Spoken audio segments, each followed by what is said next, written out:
Yeah. Wow, very No. quiet, Bri. Very quiet.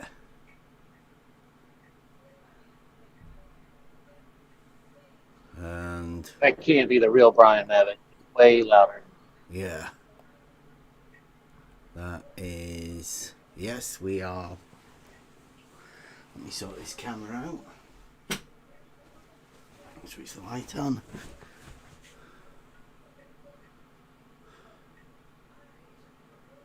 Oh,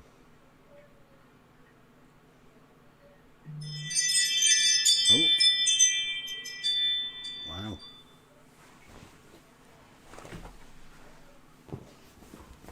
What about that? Can you hear me now? Oh yeah. Are you driving? Are you on the road? No, I'm on my phone. My computer's cracked at home. Won't even fucking turn on. They were live on YouTube. Yeah, we are now live. Hello. Hello? We're going to be doing going over some logic in a bit. Give everybody a chance to get here. If anybody wants to come on, I might make a brew, chat amongst yourselves. What was it you wanted, Bri? You're all right chatting here. Some light, and now you're going to go and make a brew. Yeah, that's what you do.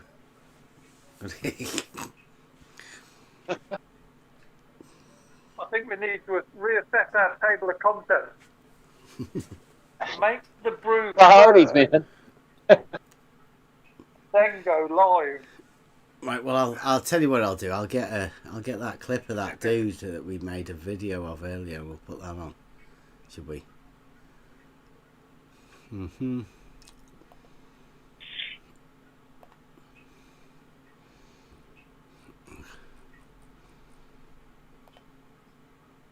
Put it through the Discord.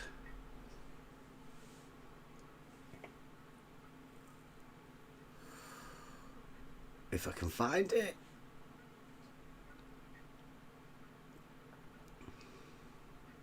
DP could sing if you want him to.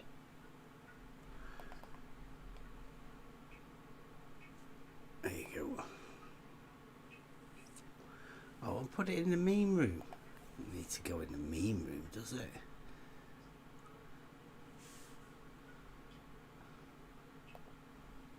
Put it in debate discussion. Ask yourself, Brian Mabbott.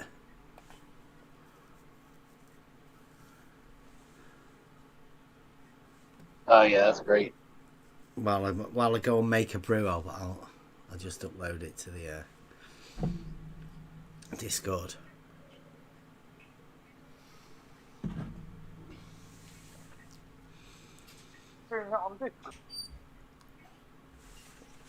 It's on debate discussion. There you go.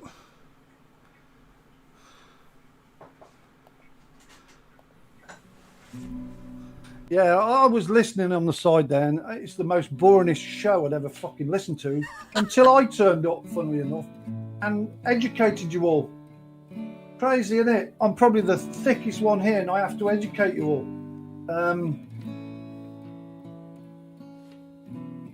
Water does not follow the shape of the container or the floor that it's on.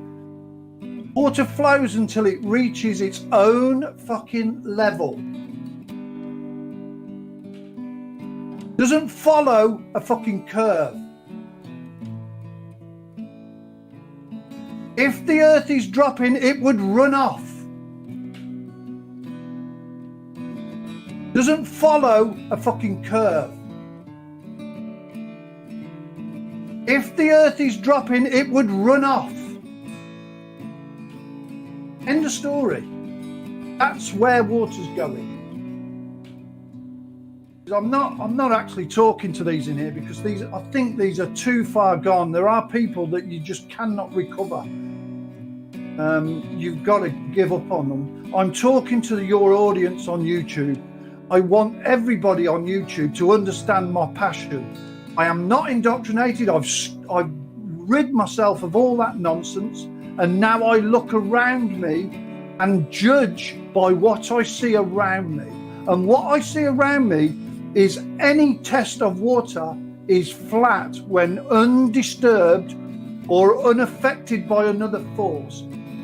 Doesn't follow a fucking curve. It lies flat, and that is what it is. Earth is not flat. We know it's not flat because we have mountains, valleys, and trenches at the bottom of the oceans. Whatever it is we're living on is undulating.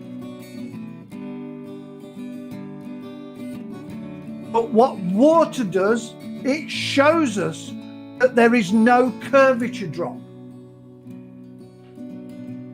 Doesn't follow a fucking curve. So I do not know what we're living on, but I know what we're not living on. Water would not do what it does on a ball. Now you all want to ask yourself, honestly, if you are honest and not paid shills like some of these, ask yourself honestly this question.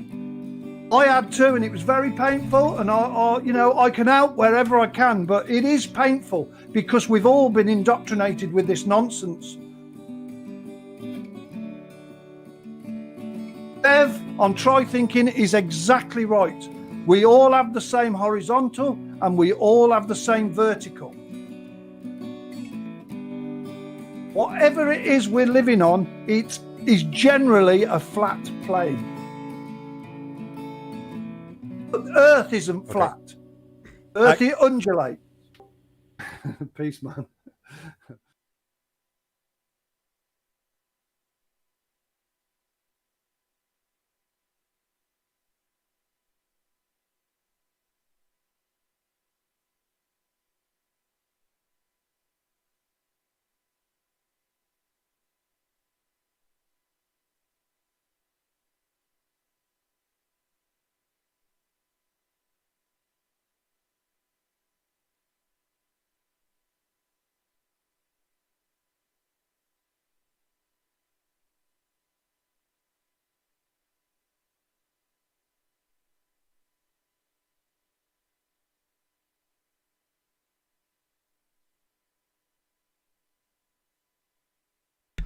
Right, I'm back. How long? No, it Right wasn't on too late, was time. it? Yeah, Turnip's yeah. here. Turnup live on YouTube. FYI. Ooh, hey up. It's going to start rapping for us in a bit. Brad, the science guy's in the chat as well. Brad or Bob? Brad, the science guy. He said ludicrous. He thinks that Brian Mabbott thing's ludicrous. I think it's nice. It's really nice. From the heart. Yeah. I don't know. I don't know why people wouldn't like that. Well, if you have a model you believe in, then I guess it wouldn't be. Well, if you want to get offended by somebody saying things, yeah. How do you think it's ludicrous? That's a bit... Okay. So, are we all ready to do some logic? Yeah. Hey, Brad, you can come in and tell us all about it. Yeah. Let me check and see if we've got any. Can Brad get in? Is he? Oh, yeah, I think he's ready. He's got the live stream roll, hasn't he? Yeah. Yeah, you have, Brad. You're good. What was he doing?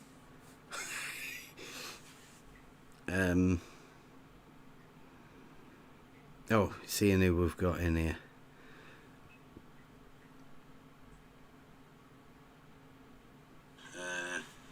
What was he doing?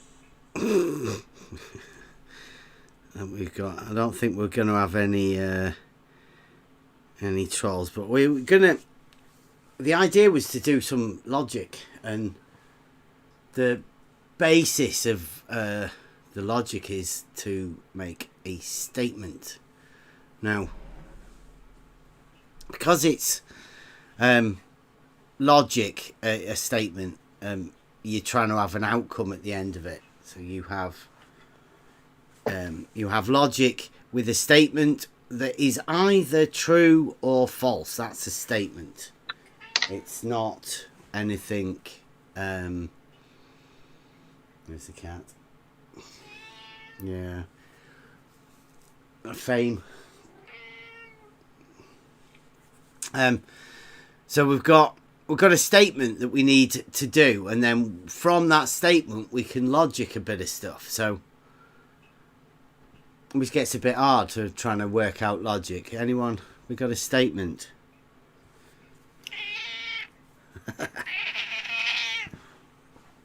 There's a statement. Yeah. You get cats come for some. Anyone? Can anyone suggest a statement? I've got a pretty good one at the minute. Pretty topical. Right. The surface of a sphere is curved. Let me see if we can put the whiteboard on. How would you? I mean, that is true or false, right?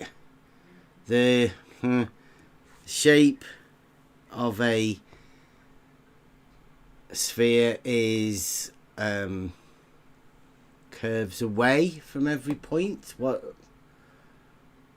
Every point.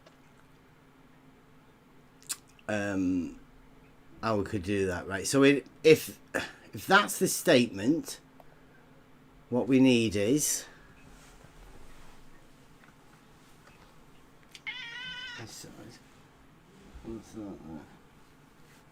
right. So if we were to turn that into a logic statement, would be a if then. Could we say if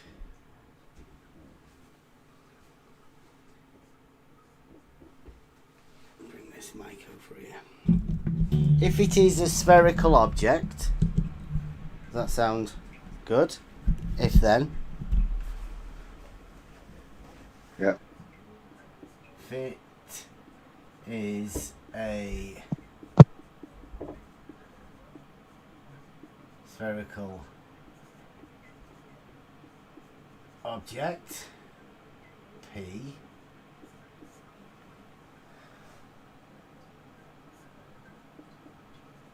then how do you word that? Then the surface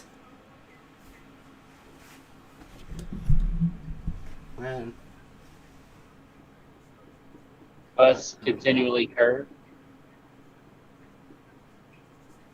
Surface must curve away from every point. I don't know. Can't remember. What? How was the best way to say that? What happens to the surface? It must the surface curve must away be from curving. Must curve away from you from all directions equally. Well, That's assuming you're Must. actually on that surface. Surface must In every direction, curve from every point. equally You never. from every point. Q. You can get all of that in. If it is a spherical object, then the surface must curve equally from every point. We'll adjust it if we need to. In every direction from every point. Yeah, because that's what a sphere does. Yeah. Yeah, curve equally from every point. I mean, the curve's equal, isn't it? Yeah, it's always in the It should same be, but curve. it's not reality. Okay? We started with that, right? So that's our statement put into an if-then logical. Like it basically is a sphere has a curved surface. And then put into this so we can then formulate a bit of logic around it. So we have a negation of it, which I don't really. We'll get around to that. So that's the if-then statement. If it's turned into an if-then, what we need to do is to check all of this. We've got the converse, and the converse is wrote. If Q then P. If Q, then P. So, if we write that, if the surface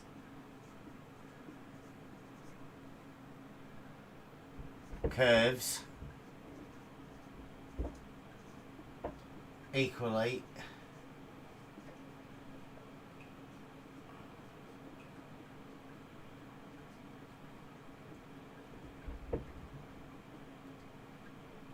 point Q, then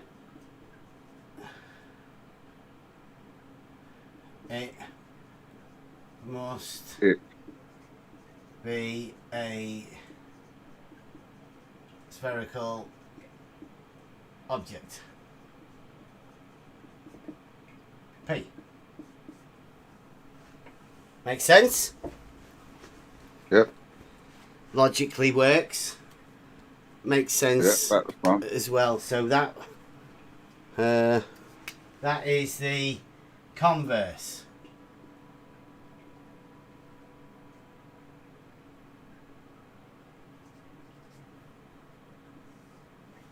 Right now, what was this first one called? Is it just called an if then? Yeah, if then, if P then Q. Yeah, and then the X converse is a circle object. Yeah. converse is Converse Q, switches it now. It's Q then P. Then you have inverse. And then this one is the If not, P, then not. then Q, right? The initial first one is P then Q, then we've got Q then P.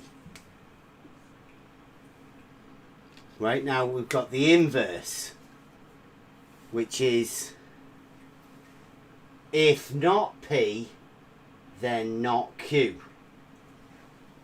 Okay, is that not the contrapositive? We're getting there. No. Okay. All right. No, this is just the inverse. It's just you say the negation of both of them, don't you? So see how it fits. What have we got? Yeah. There we go. So if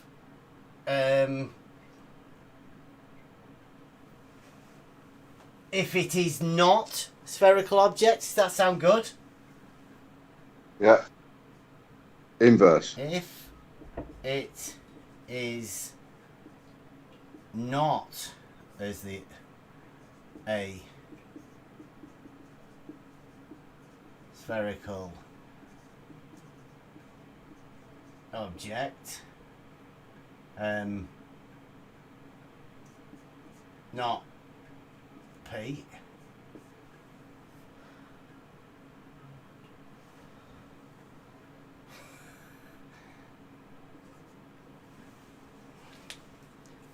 then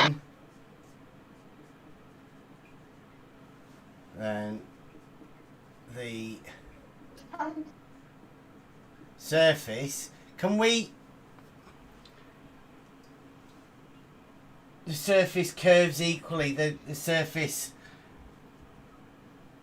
what is the opposite of that? Or do we just say it doesn't do that? Or can Yeah, we not say curving. it's not curved? Well, is that a plane? Yes, Then yeah. the surface would be planar, right? Yeah. Because that's Well, the what's the opposite of opposite of curve. round? round? Or should I write it all out, right? I mean, just to be Do you reckon? Yeah. Yeah, go for it. The surface does I get to not. say it's not curving. The Yeah. surface does not curve. Yeah. If the surface does not curve, then it's not a fucking sphere. If it is not a spherical object, then the Right, surface yeah. does not Use that. curve. Don't use what I Yeah. said. Is not a cube, right? That doesn't really make sense, and it's not meant to be logically equivalent anyway, is it? These two aren't logically equivalent to the initial first statement, right? So, next one is the contrapositive. Very clear, here you go. Right? So, if Yay. not Q, then not P. Well, yeah. Wait a So minute. contrapositive, you negate P and Q, and then you swap the order. Yeah.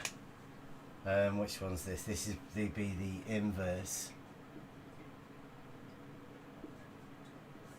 And that's not P, then Equivalent statement.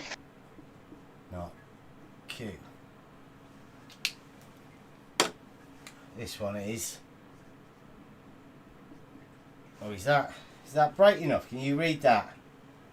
Do I need a better colour? I haven't used the blue yet, have I? Oh, green.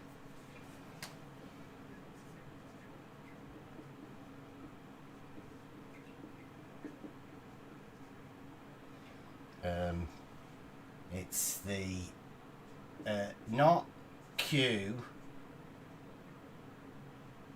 and not P. Swap them round. It's the opposite of this one. So it's if if the surface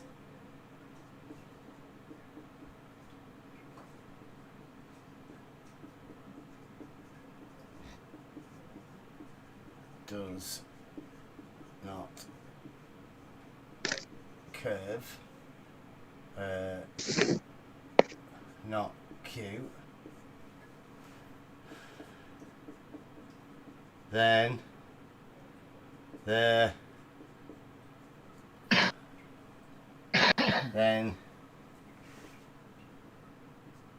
it is not a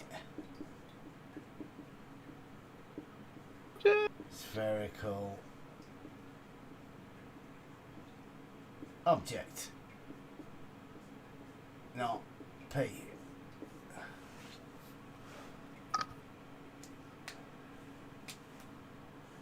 It's not even a fucking decent shape. It's like the shittiest shape There out you of go. all. What do you reckon to like, that? What's that sound like? Sounds like a logical statement. What is it? Repeat it one more time, just for the viewers. What? The The whole thing. initial statement was that spherical objects curve. The surface of spherical objects has curvature. Therefore, Sounds good, right? if the surface of the Earth No. is supposed to be No. a sphere, No, we're just doing logic. What it is if we state, first of all, that a sphere has, it's a statement, a sphere has a curved surface.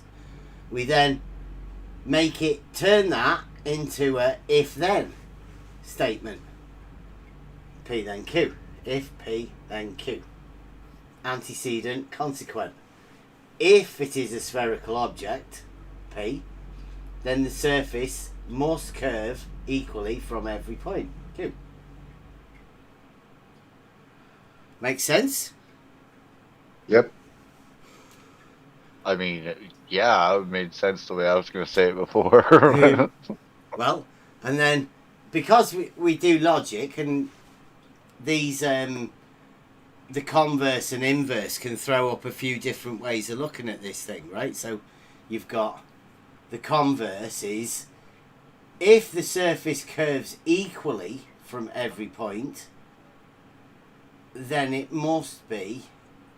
is a spherical object. Well,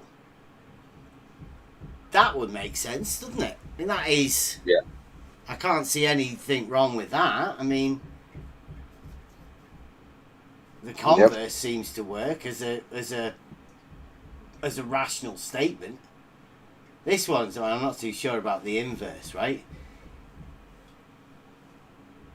If it is not a spherical object, P, not P, right, then the surface does not curve. Well, would you call a tube a spherical object or a cone a spherical object? Because that has a curved surface, doesn't it? But it's not spherical.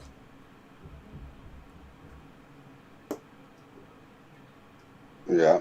It's not meeting the criteria. Well, it's not actually, you know, these two aren't logically equivalent to this, but this one does seem to fit, right? But we said a specific thing about that curve, which your pylon does not do, which is curve in all directions equally. It may have a curve, yes.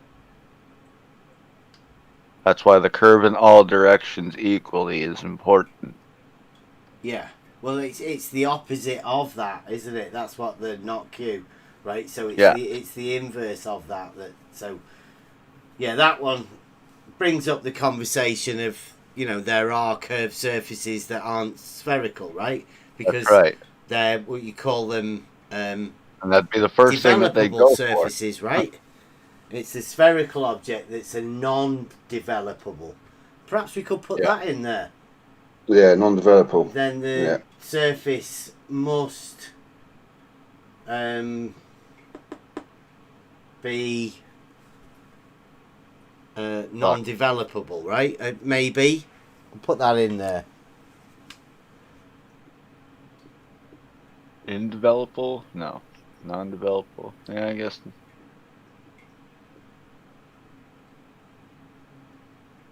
Put a question mark on that for next time, right? Could we call that a non-developable surface? Meaning that it can't be put on there. But I mean, depends whether anybody would get that. You know, that's another a bit too deep, isn't it, right? We keep it simple. But that's basically what non-developable means. Mm-hmm. That you can't express it onto a two-dimensional surface, whereas you can with a cone or whatever in this one. So then the contrapositive, which is, everybody should know this, this is the formulation of a modus tollens, but the modus tollens is actually the proof of this, adding to it, right? So you start off with a statement and then come up with this, right? So if the surface does not curve equally from every point, then it is not a spherical object. I mean, that's it. That is logically equivalent, right, to the first statement. Yeah, that's an equivalent statement. Yeah. So if you were doing this and trying to use this as a proof, this is where you'd hit, right? Because you probably could prove that the surface didn't have any curvature to it, and because you could prove that, then you could prove that it's not a spherical object. Although that's pretty bad writing down there, right? I'll have to get that green one's gonna have to go for next time.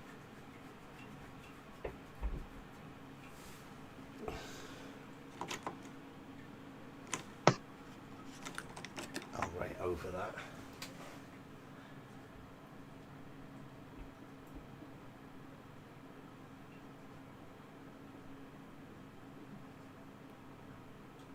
No. Q not P. So this is what we do with logic.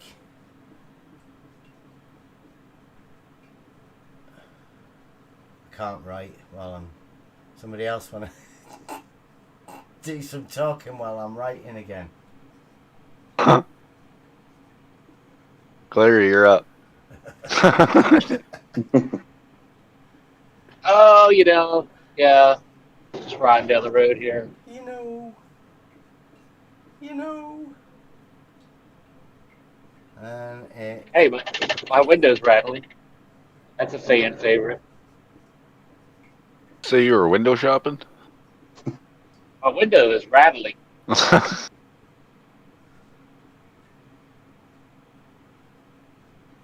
So... Driving that piece of shit Freightliner. Actually, is that a bit better? Can you... Yeah. If window rattle, P, then then clear. Q, clear is right. Logically, yes. So, nice quick logic statement there. So you can see from an initial statement of about the shape of the surface of a sphere. There's plenty of things to go at. Oh, reducto ad absurdum. Reducto absurdum. You know how to do that? Reductio, yeah. Should Sounds we like have a something go I at that as well? Yeah. Right, Explain that. I think there's two ways, isn't there? Well, it's a proof of by contradiction. Yeah. So what we say is to make it look ridiculous is you could say if it is not a spherical object, right? Change the first one. Then the surface must curve equally from every point. I mean, sounds a bit silly, doesn't it? Yeah, it messes it right up. And then the other way round would be if it is a spherical object, then the surface must be a plane or something. It might be a plane surface with no curve. Yeah.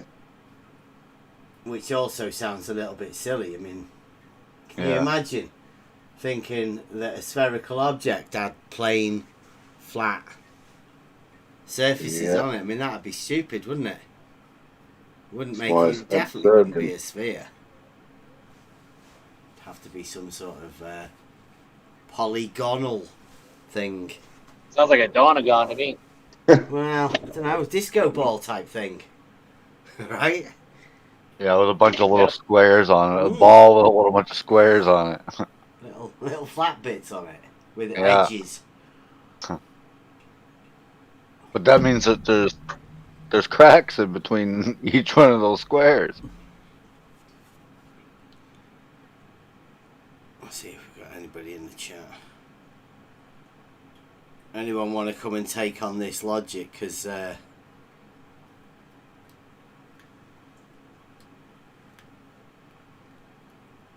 He's talking to you, YouTube, just so you know. yeah. Come on in. See, Come down to the Price is Wrong. Come on down. I don't know if we got V. Thomas. Oh, I say don't go bother looking for curvature anymore. We need to be looking for cures for cancer. Oh.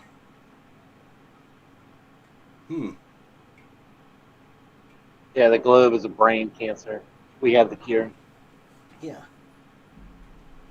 Right, well, I think that was good, but anyone want to go over any more logic, or should I go over this triangle thing again?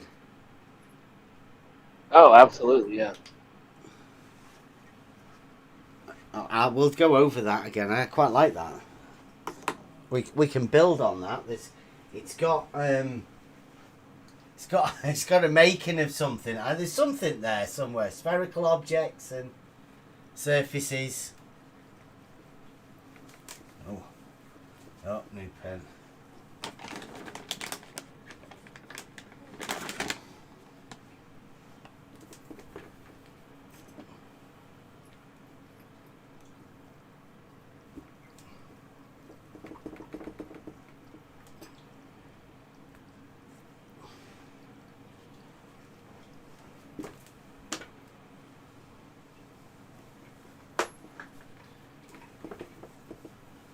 Because Professor Phil was going over. We're doing a proof for proof series with Professor Phil. Shout out to Phil. I like doing this sort of stuff. This isn't. I'm not going to do this a proof for him at the minute, but this is. We did proofs the other day, and Professor Phil did a Pythagoras one, and then I did a proof that a triangle has 180 degrees. But it's not really a proof because it's axiomated. It's axiomated within the axioms. So what it states is if we have one straight line meeting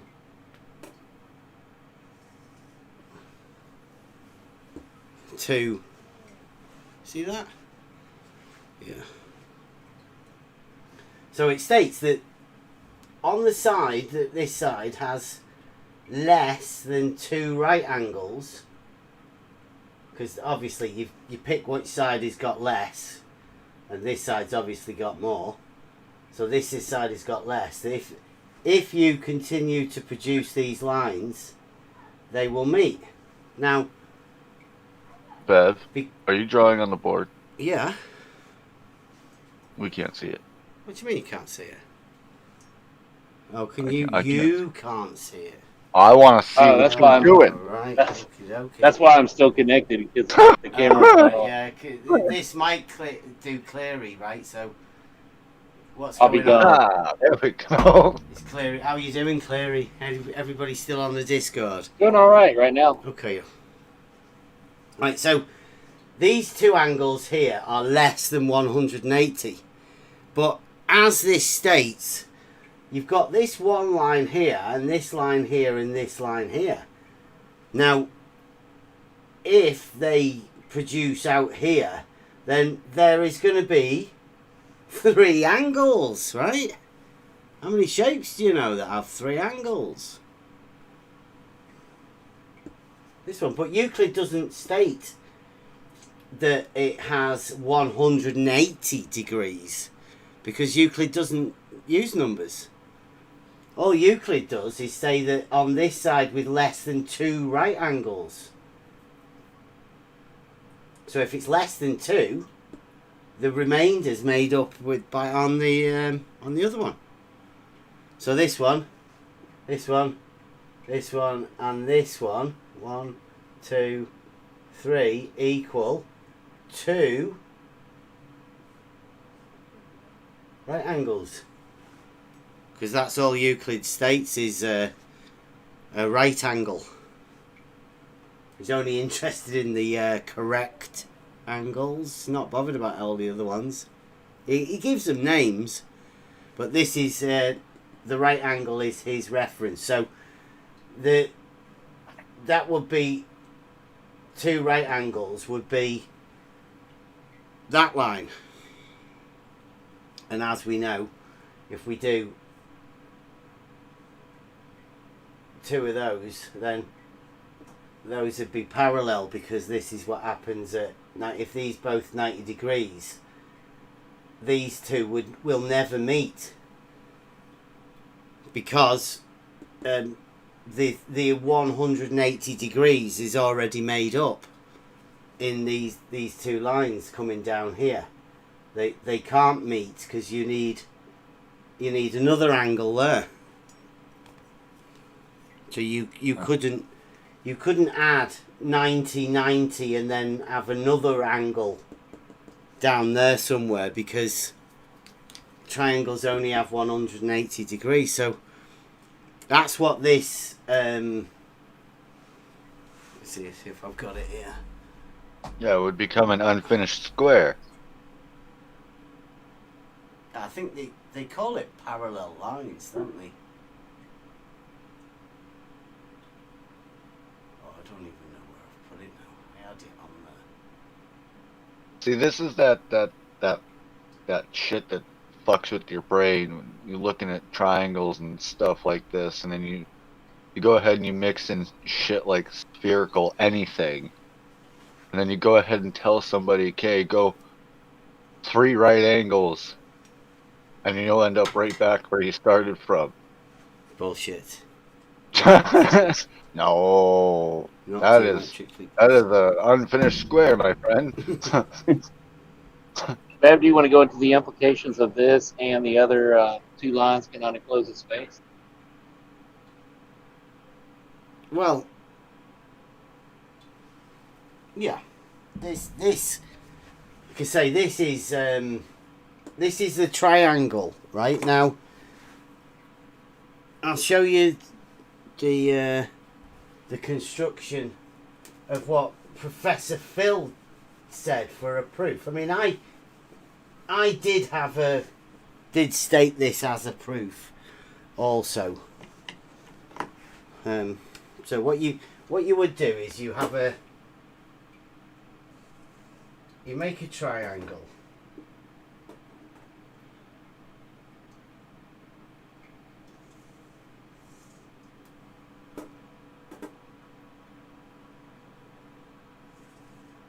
Right, so you have a normal, just a triangle that has angles, 3 angles. They add up to 180 degrees, obviously. We've just done that. So this would be 1, 2, and 3. Oh, should start doing on the level and stuff like that, shouldn't I, from the numbers? Right, so what you do is, to prove it's an it's 180 degrees, but it's axiomated. Everybody knows it's 180 degrees. So what you get a parallel line, because you use one of Euclid's other axioms, right, to do this. So you make a parallel line, and now I'll just draw it on here, but I'll show you how you do it.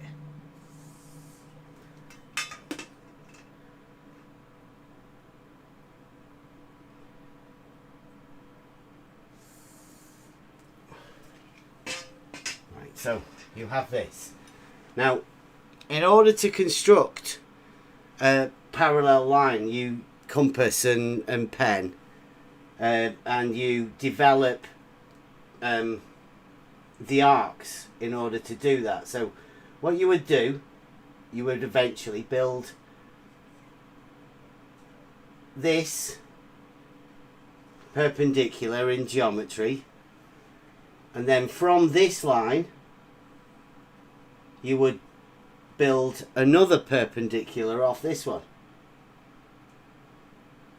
So that's 90 and that's 90, but that one makes that 90 and that makes that 90. And they're all 90. So you can see that this line is parallel to this line, but that you've constructed this line from this initial one in order to make it parallel. But you could do this here also. Right? Because these lines are parallel, this is the same. You just build in a rectangle with right angles. Just geometry.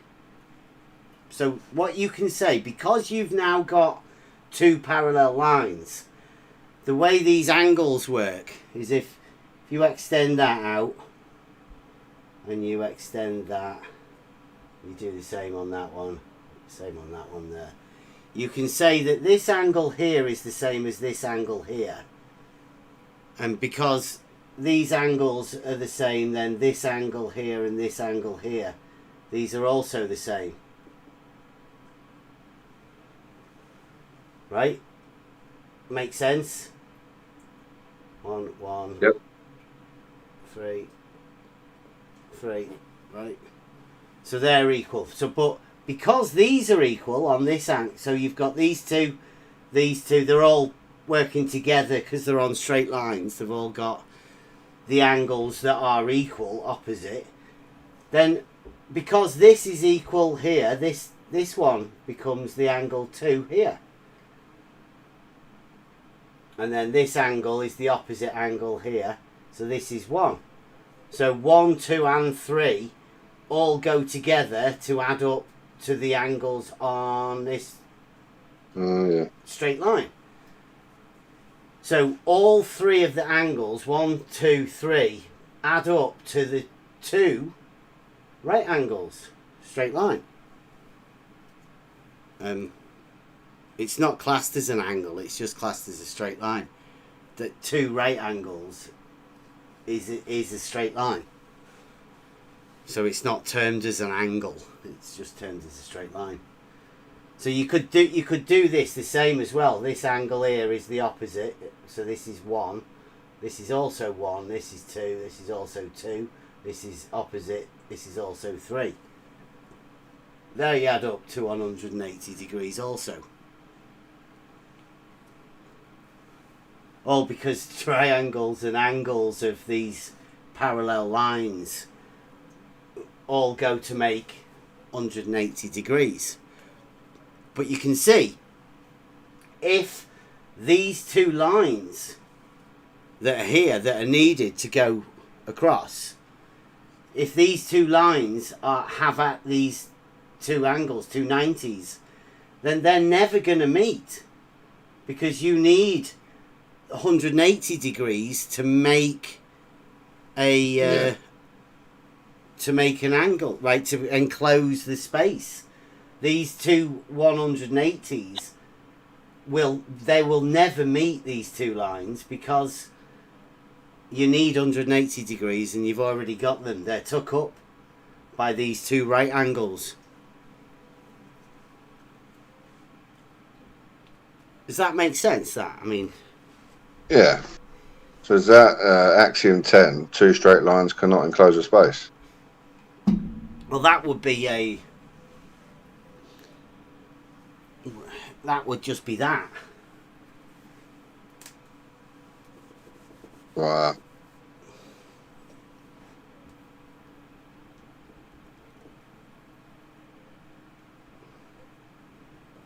Get rid of that.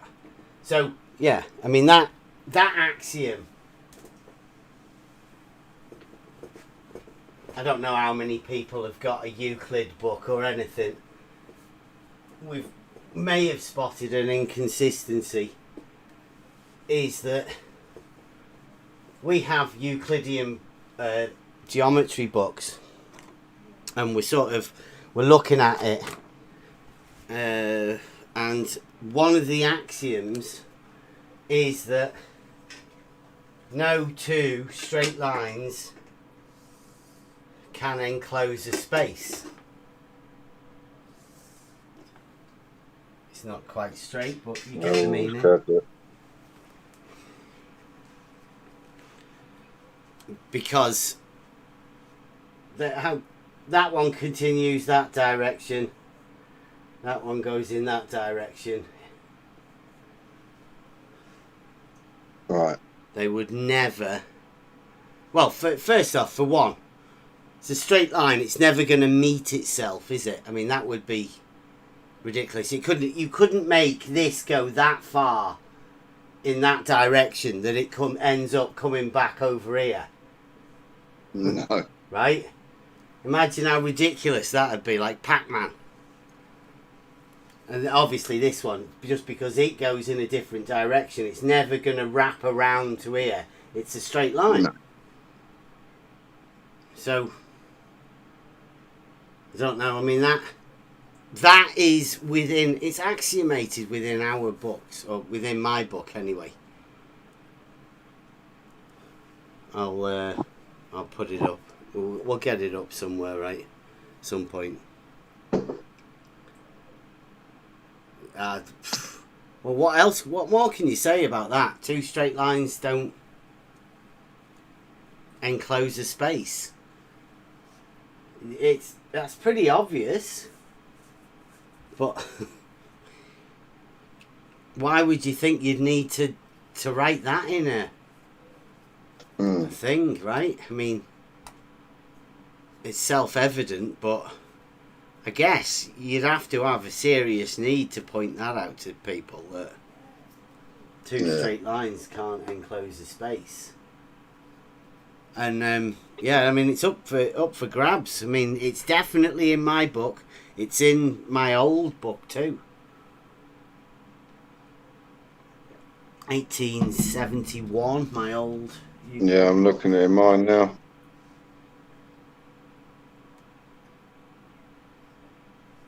I don't know. I've got a thingy one as well here.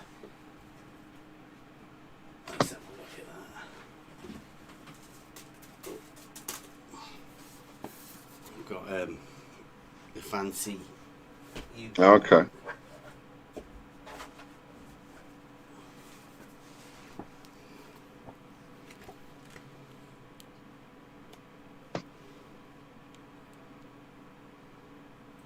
Changed it all to symbols and stuff on this one.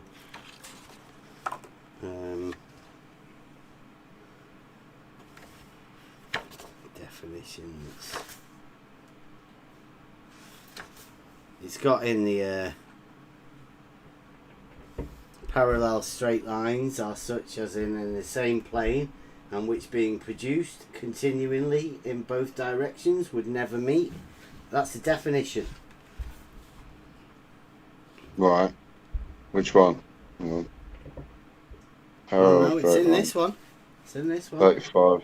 Two straight lines cannot enclose a space. It's in it. It's in here. So I don't know why. Wonder why they've made that disappear. Have you ever seen one of these copies? Not seen what you've got, literally. No. They're he decided to put it into colours and stuff. It's Yeah, it's very colourful. It's a really, really weird way of doing it, but it's old because it's got all of those you know, the different S's and F's are different. Okay. Still says STR straight line on a given finite straight line. Yeah, so I mean it's in this one again. Like, so that's 3 of my Euclid books states no two straight lines can enclose a space. Yeah, mine says it too. And mine is Todd Hunter, 1894. Yeah.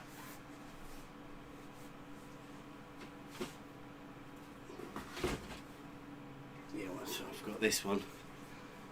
That's a really old one. Pages are falling to bits.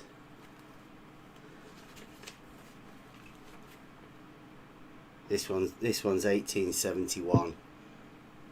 Okay. And the pages are falling to bits. But I think this is also Todd Hunter. So I don't think that other one definitely isn't Todd Hunter, or it may have been took from Todd Hunter. Axiom: two straight lines cannot enclose a space. Yeah.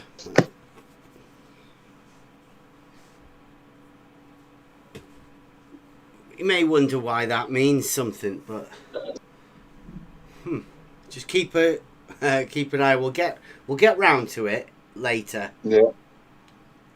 Stick a pin in it. Yeah.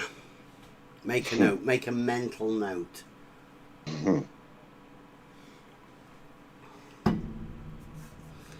And was there anything else we do? I will do my proof for the Professor Phil for the proof for proof challenge. We'll do that. Can't be rude. He's very done soon. his. Well, he's on 2 now. I don't Yeah. want him to get 3 done. He said we were going to present live That'd be cool. once we've sorted them. There we go. Better. Right. Well, what do we go to now? Where do we do? Let me get that whiteboard off.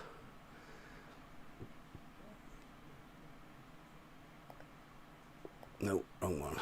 There we go.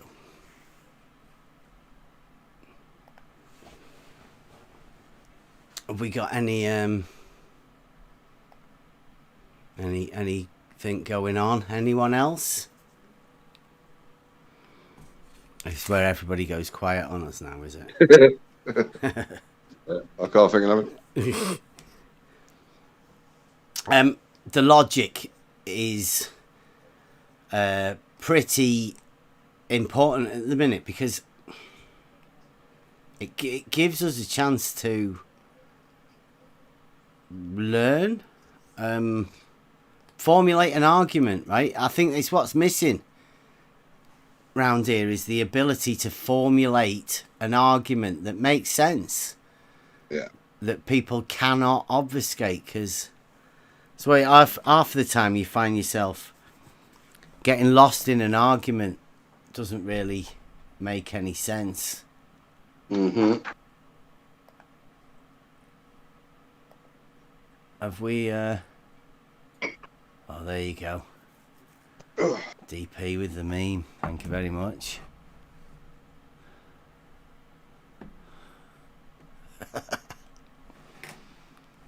The parallel perpendicle paradox.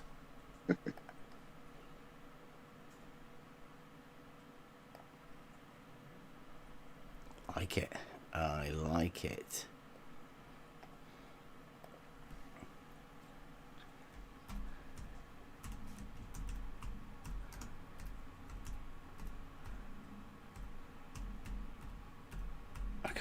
I can't talk and type at the same time. I'm sorry, I've not mastered that art yet.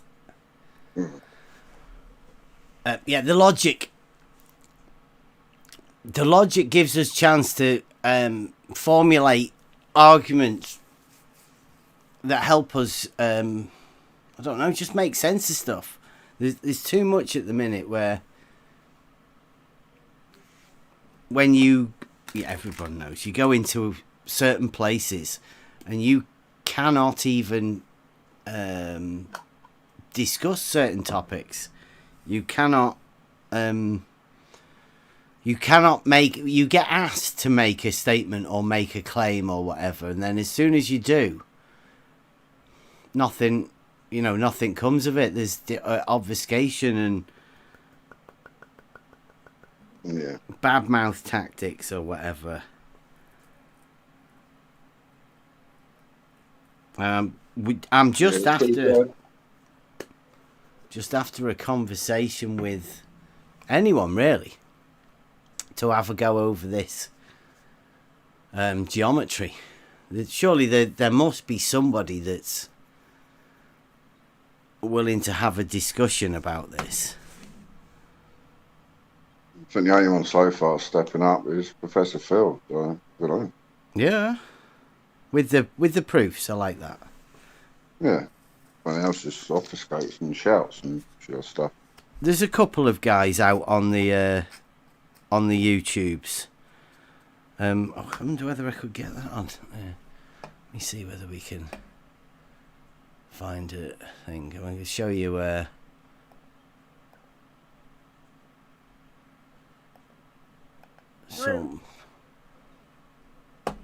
some of my YouTube comments, because I made it back. welcome back. Hey, did you touch on the parallel perpendicles. Mic test, mic test.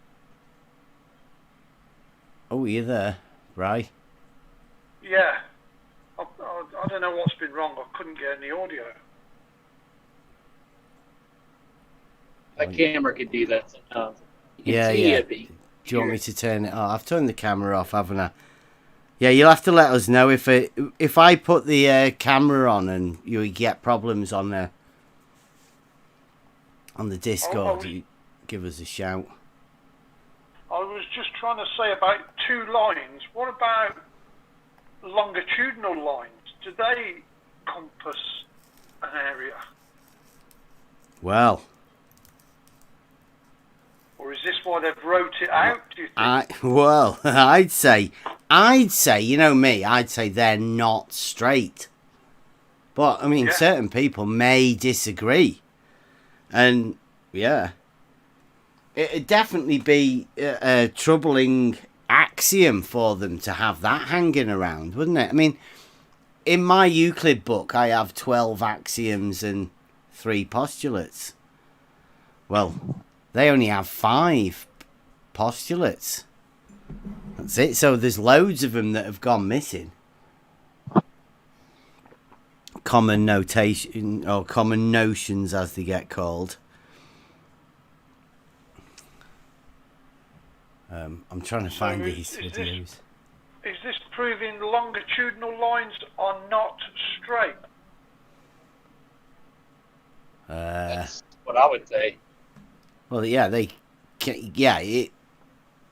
you can't have 2 straight lines to enclose a space. So, I mean, how would you do that? I mean, I don't know. Well, the only other thing is they must be bent. Yeah, just because you magic away an axiom that states that 2 straight lines can't enclose a space, right? Surely that doesn't mean that 2 straight lines can enclose a space just because you don't mention it, right? Is that what you're saying? They've taken it out of Euclid, have they? Well, have a look, see if you can find it on the internet. I know that like I said, I've just explained, in all of my books, it states it as an axiom, not a postulate, an axiom. But in all of the things on the internet, you'd be struggling to find axioms. It only states there's 5 postulates.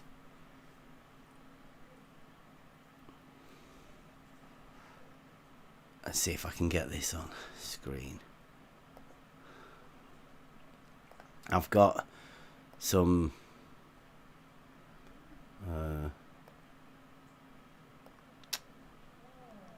why is that screen not coming up? Does everyone out there understand the difference between an axiom and a postulate? Well, there you go.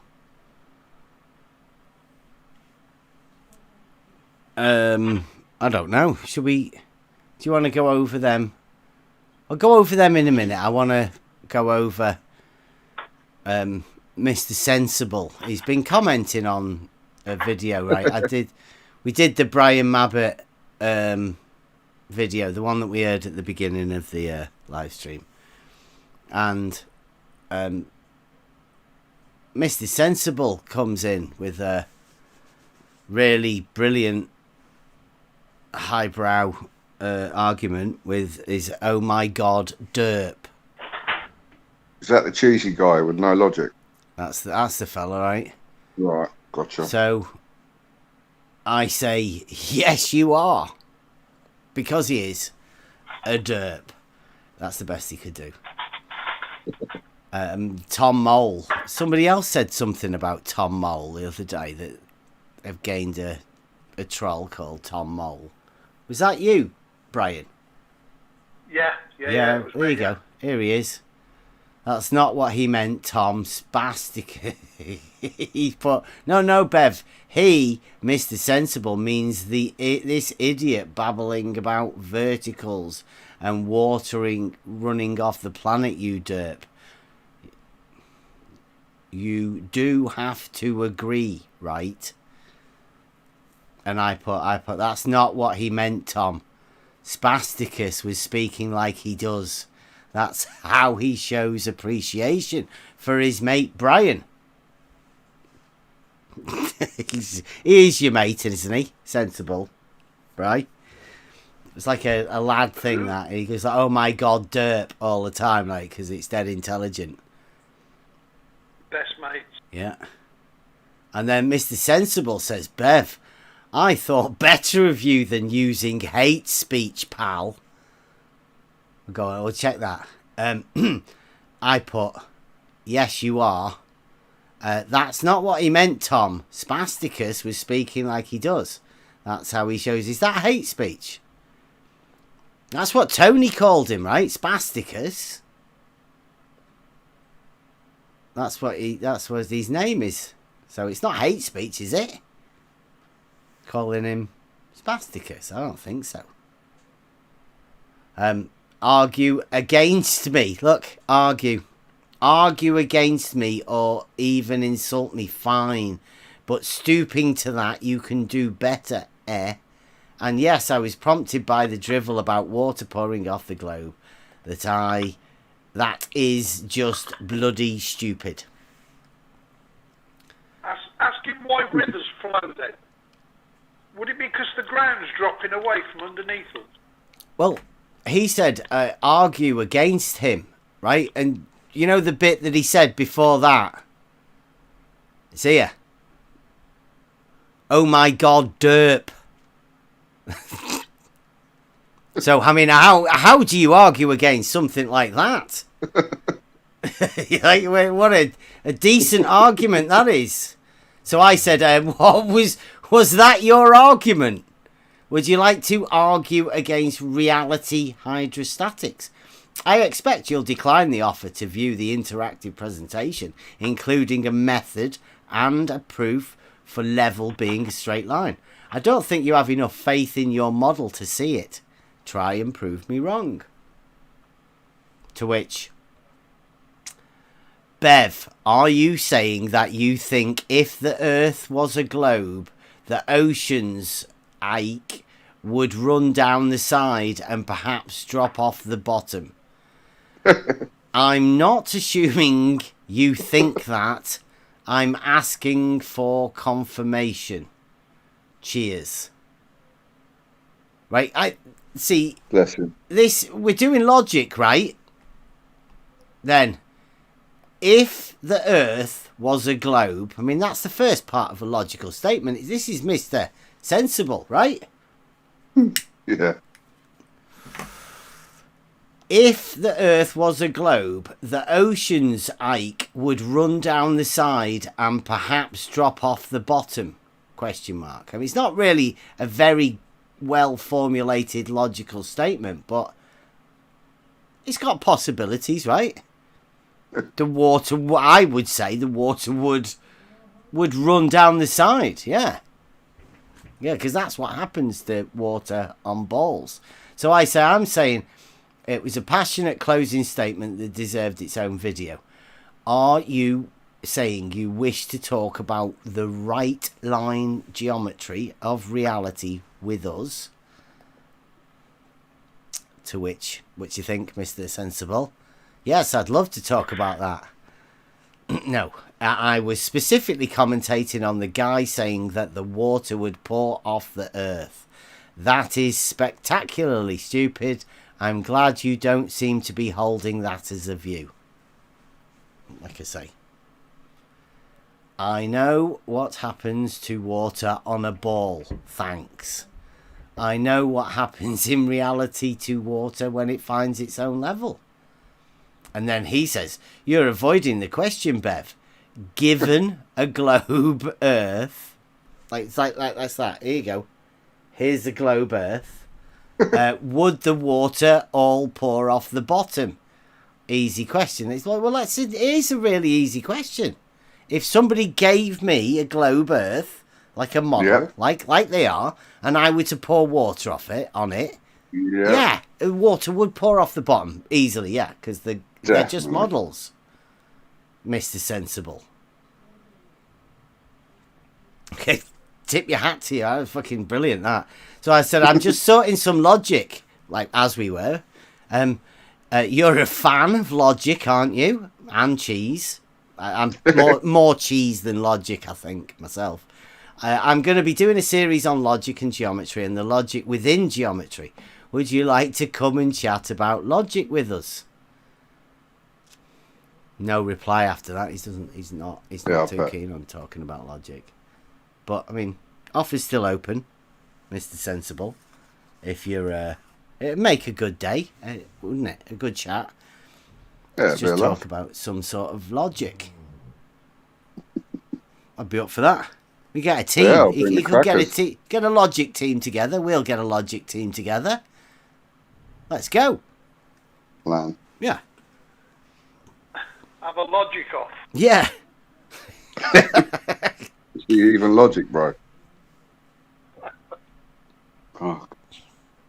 So yeah, we could logic the hydrostatic water pressure. I mean, we can go to loads of different places with all of this sort of stuff that we've. I mean, anybody that's been over here to the On the Level server, you'll understand what the sort of stuff we get up with in our spare time. Oh, there you go, Mr. Sensible. So I think I'm going to be putting that logic challenge debate sort of thing. I mean, Professor Phil's come through with the proof for proof challenge. Yeah. It's only fair that we give Logic and Cheeseman a bit of a chance to show his logic. I mean, he does like logic, doesn't he? He logicked the radius of the Earth a different size, didn't he? I had Spasticus and somebody else did it as well. The fact that it was not Professor, is he? Dr. Bob, what's he called? The flat Earth politician. What's he called, Clary? Bob. The weed doctor? Bendy's Uncle Bob, we call him. Yeah. I don't know what his other name is. I keep forgetting. Not Bob Nodell.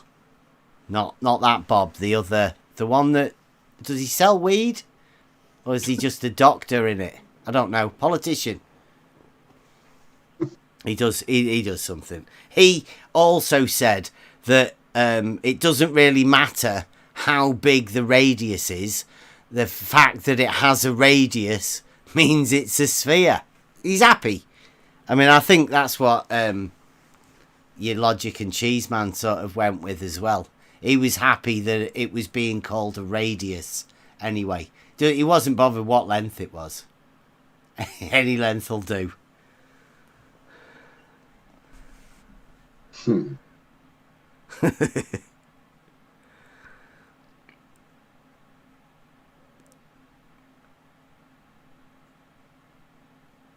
In school, Mr. Flatenough said he was taught in school as axioms. I wasn't even taught Euclid in school.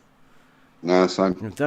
I don't think they were. I think it went out of the school curriculum. Oh, no, we never heard anything really about that. early 1900s, like.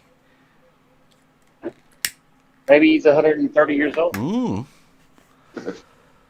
Yeah, and being taught as axioms as well. That's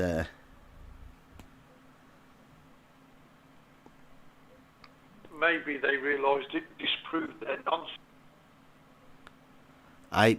I personally think that you, if you have an understanding of Euclid, then the model isn't really a possibility.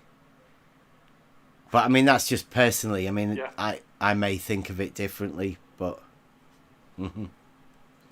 that's the way I think of it. And if anybody wants to come and have a discussion about it, I'd love to, because I think it's fascinating. Some of the tricks that have been played on people is fascinating. You know, to dumb people down to this state that you don't have an understanding of. I mean, like, if you aren't taught logic, then how are you meant to know how to think logically, or even formulate a statement that means anything? I mean, how many people even know what a statement is? I don't think there's many. No. Not They normal, don't but I want mean, you thinking logically. it doesn't take much to do, though. Hey, Rob, you low there. Let's see if I can turn you up. I'm always low. No. Really low. Are you live on YouTube right now? We are, yes. You're funny as fuck, bro. This logic with G shit. I was watching on YouTube. I had to come on. I'm not. That's what he calls himself. He does that.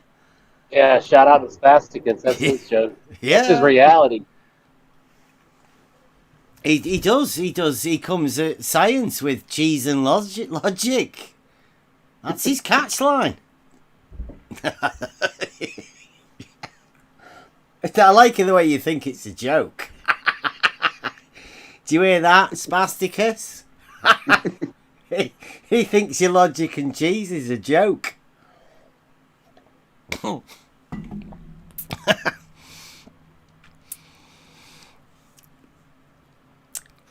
Yeah, but anytime anybody wants to come and talk about logic or anything like that, I'm open for it. And proofs as well. Anybody want to go with a proof for proof? They seem to understand what a proof is. I mean, even open for logical deductive proofs. Sherlock Holmes was good at it. You can formulate logic like we did earlier, you know. We sort of proved earlier that it would be ridiculous to have a spherical object with a plane surface on it, because a spherical object has curvature at every point. So it can't have a plane on it. There's no straight lines on a curved surface on a spherical object. It's not possible. So logically, you can't have a plane surface on it.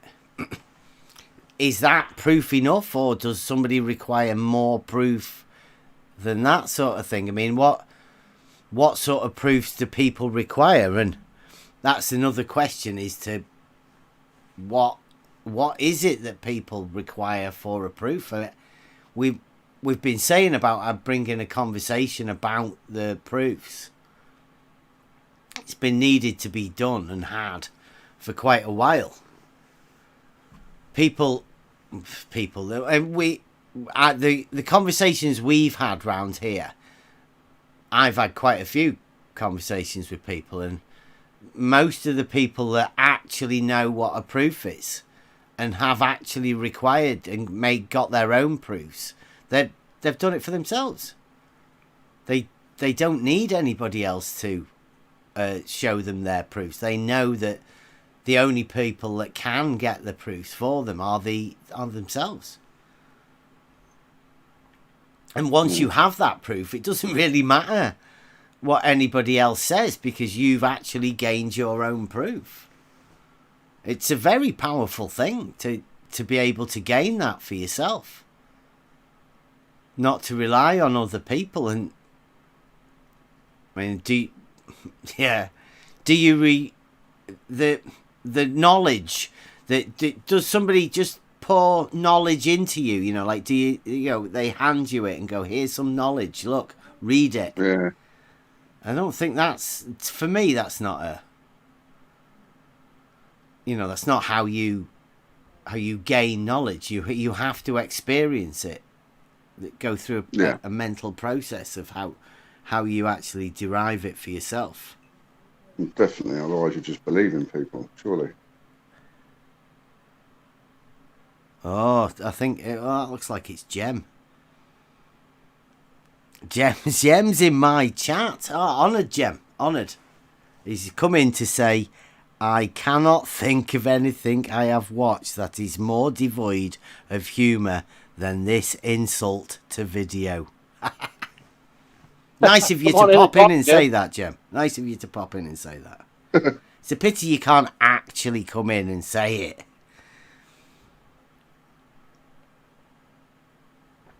Anytime you want to have a... what was it? The triangles. Triangles. I have a proof. That might be what it was. Was that it, Jem? Might be the fact that I was talking about a proof of triangles having 180 degrees. Professor Phil did a proof that triangles only have 180 degrees as well. I might have a go at formulating a logical thing about that. Triangles only. Hey, Bev, but Jem only knows about spherical triangles, not planar triangles. Triangles have 3 straight sides. That's the definition.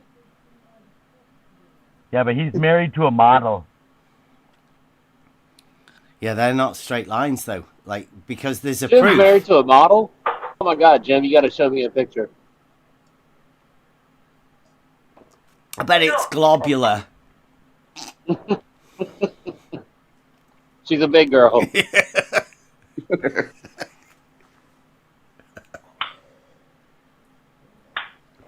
An expanded waistline. Slightly chubbier below the midriff.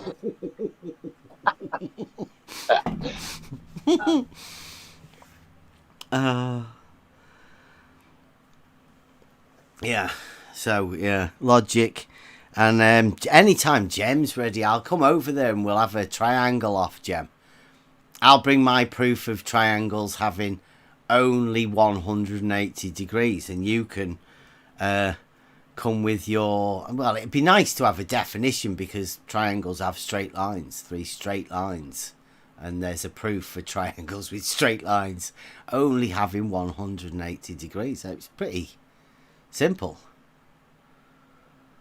I've even got a little model of an half of me little spherical thing.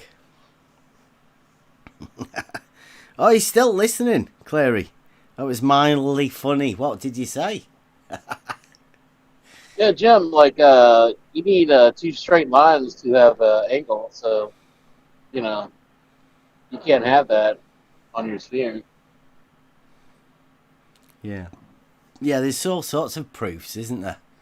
Like, if you do have straight lines, then the angle's always measured the same, no matter where the angle's measured along the straight line.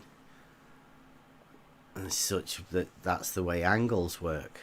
I don't know how you manage to do that with a curve line, but I mean, like Rumpus said the other day, in 3D, in reality, I think he means in the 3D place that we all live in. He said straight lines are straight. That must have been a bit of a killer when he said that. I'll go and find that. We'll get it, and I'll put it on so people like Jem can hear it, and then Rumpus.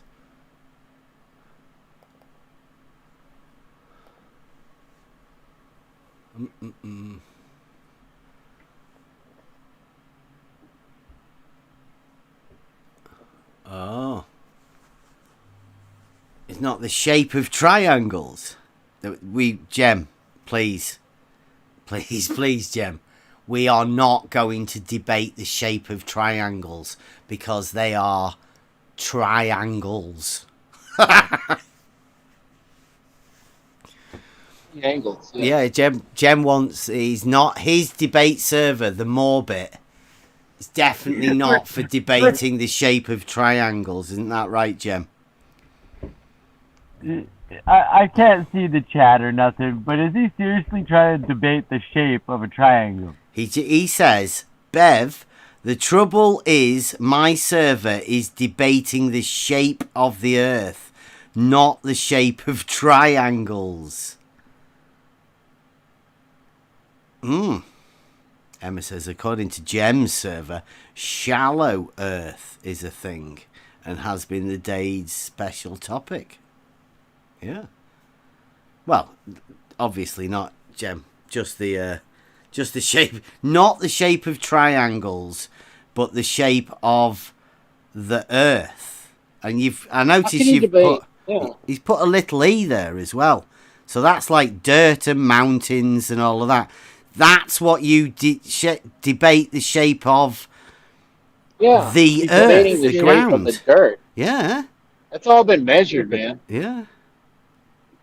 Well done. Well done, Gem. So we do debate what?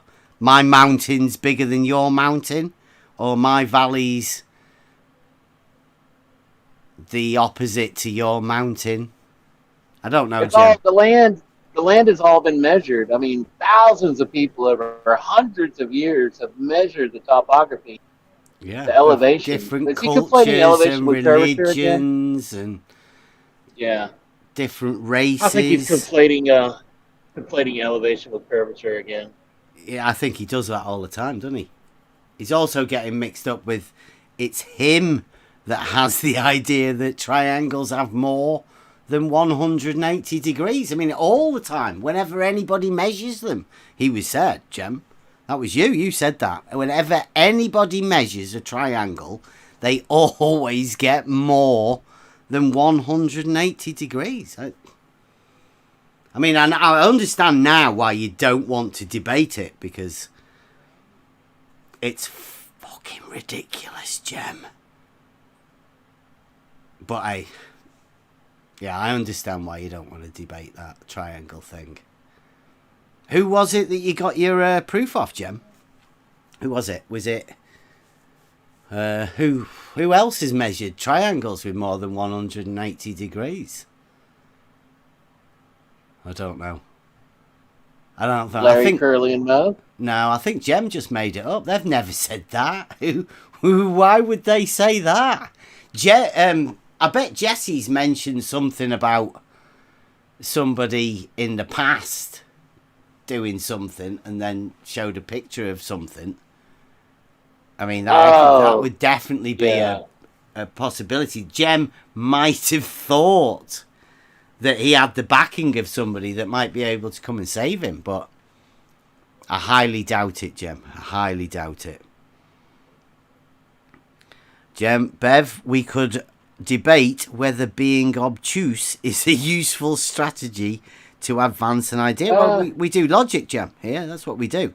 And obtuse is an angle larger than a right angle. So very nice. I like to keep it on the geometric terms. I love that. We love. That was a cute statement, though. Debates are for opinions, says Flat Enough. I'm not too sure. I mean, if you get a pretty structured debate, that actually you can make a few statements and push forward an argument for debate, it's pretty worthwhile. I mean, I must say, the actual debates that we've had in here on our own have been much better, much more productive. We actually get somewhere. That shit show that Jem seems to think he's got as a debate server, I don't think they even know what a debate is, to be honest. I mean, it's pretty shocking. Jem, you don't think that you have a debates over there, do you? You just wait for somebody to come in that you can call a flat earther and then launch a tirade of abuse at them. Make them make claims. And then not let them say what they want to say to formulate their argument in the first place. It's pretty shocking, Jem. Pretty shocking. But anytime you want to try, let's go. What would you do? I'll describe reality like I always have done, and come at you with a logical argument and present a proof. for discussion, and you can rebut it anytime. Anytime. Gem. Especially you, Gem. Or Curved. Curved, well, you and Curved. In fact, we were doing that. Who was that? Rakia and Cleary. We wanted to do push forward as a chance for a 3v3. You, Gem, Curved, and Foolish. Let's say that's three superstars from that server over there. We accept no better than the top of the heap. Veach is gone, hasn't he? Yeah, he didn't do well. No. Gem, Foolish, and Curved, and Rakia, and me, and Cleary at 3v3. Let's go. Where do you want to do that at? Modern day debates? Oh, hey, that'd be good, wouldn't it? Modern day debates. Yeah, I'd do that. Yeah, I would. Yeah. Rakia, we'd have to make sure it's got good timing for him and he's not playing poker or fishing on his boat. You know, jet setting. But, I mean, yeah, I'm sure that would do. What do you reckon, Gem? Let's see. He's just checking it with Curved and Foolish right now. We'll see. I've got... oh, he's talking to Flat Enough. Go on. You take over for a bit. I need to nip and... you know, I'll be back in a minute. Yeah, I would definitely be up for that. I'm not sure when he does those debates, whether it's probably evening in the U.S. I'm not sure what day. I haven't spoken with him, but yeah, if you guys give us a green light, we could probably try to schedule that. Well, we need to make sure with Rakia. Probably busy right now.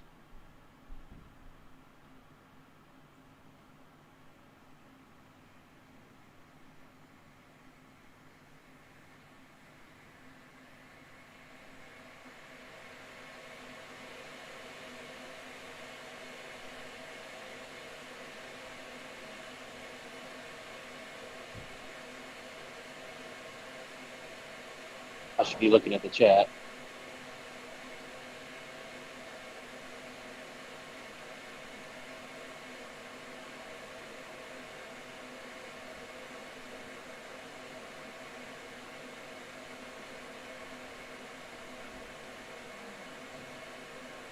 No response yet, Jim.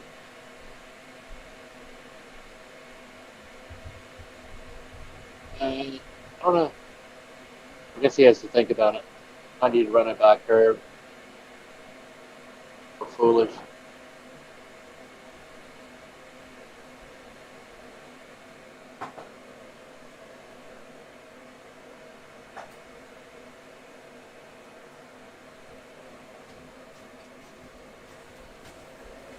Oh, dead air. Yeah, I was trying to say a few things. I had to jump over here to the chat, see if there was any response. Yeah, I don't think Gem's gonna... I don't think... Just ignore us, Gem, if you're scared or anything. Just pretend nobody said anything. Pretend you've not even heard it. Just switch off. Leave. Leave, then you can say you didn't hear it.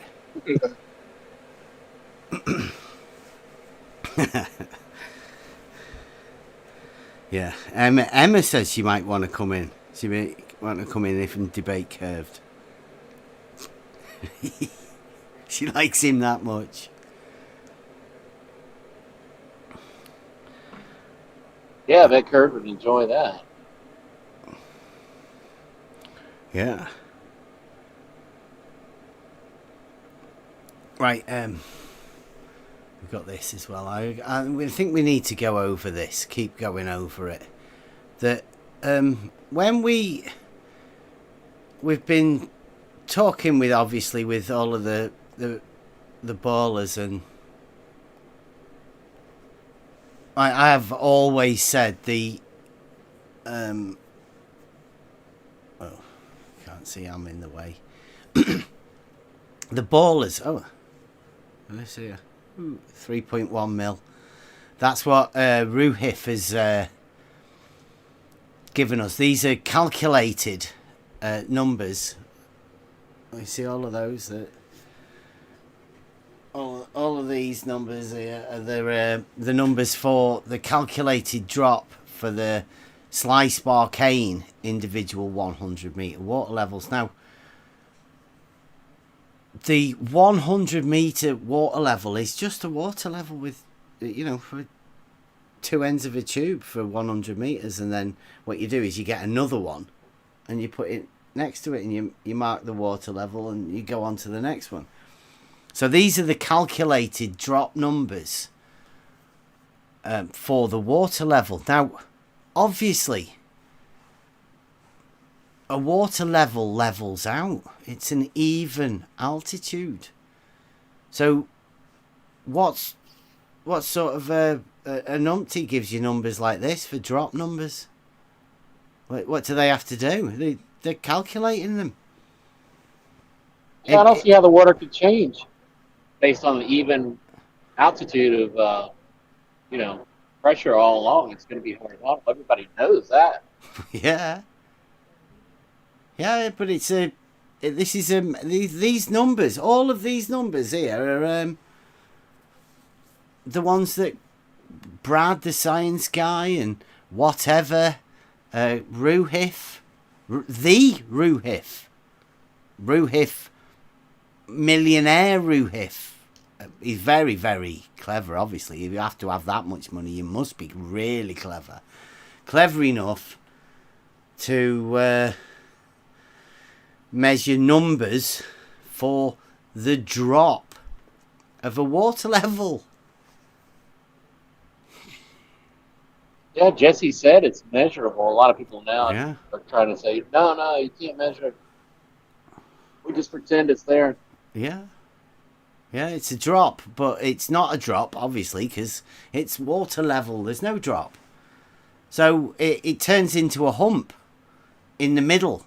So the calculated drop turns into a geometrical hump. I mean, which is even worse, I think, because water can't. How can water on a level rise up? Yeah, how could it sustain its own weight? And why would it curve in the first place? Because it doesn't conform to what's underneath it. So the only thing governing it is the law of hydrostatics at an even altitude all the way across. That means it's horizontal. Yeah. Yeah. It's the very meaning of straight to me, level. I mean, that's how you do it. If there's any drop, that's what you call a river or a flow of water. Everybody knows that. It goes downhill. Water goes down. If it doesn't go down, it's staying level. It doesn't ever go up. What we're dealing here is with some very intelligent water.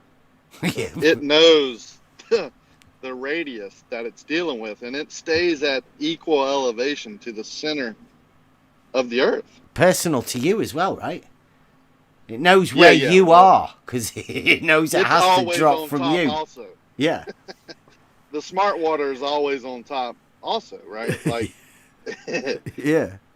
it's amazing, man, when you really start putting a little, what's that word, logic to it. Yeah. Yeah, like I said initially, when we first started doing this, we were logicking how to do it. Some of the most fun proofs are the logical ones, because it doesn't take long for you to realise that a drop or a hump, which are both of the models that you get given, you're just not aware of it, right? When they initially give you as a child, they hand you this model, and then forget about it. The rest of the stuff you put in your own head. But the consequences of that model, of them giving you this model, is that you have to make it up and how it works. You fill the gaps, because there's gaps everywhere. In fact, there's no actual model being taught. Everything that you know about the model you've made up yourself. It's just not real. You'll fight it. Everybody does. Everybody fights this model because you've made it. You're the ones that have put that model in your own heads. At least they're admitting that the hump can be measured now, because they fought that for a long time. So they're starting to come around that it's measurable.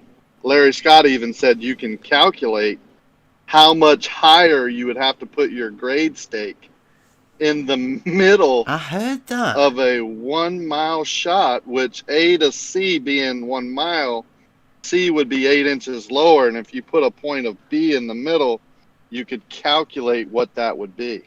8 inches. What was that question you asked Larry Scott that he had to get back to you on, Rocky? You remember? Yeah, I wanted to know without doing a one shot over a mile, because we all know that's not accurate.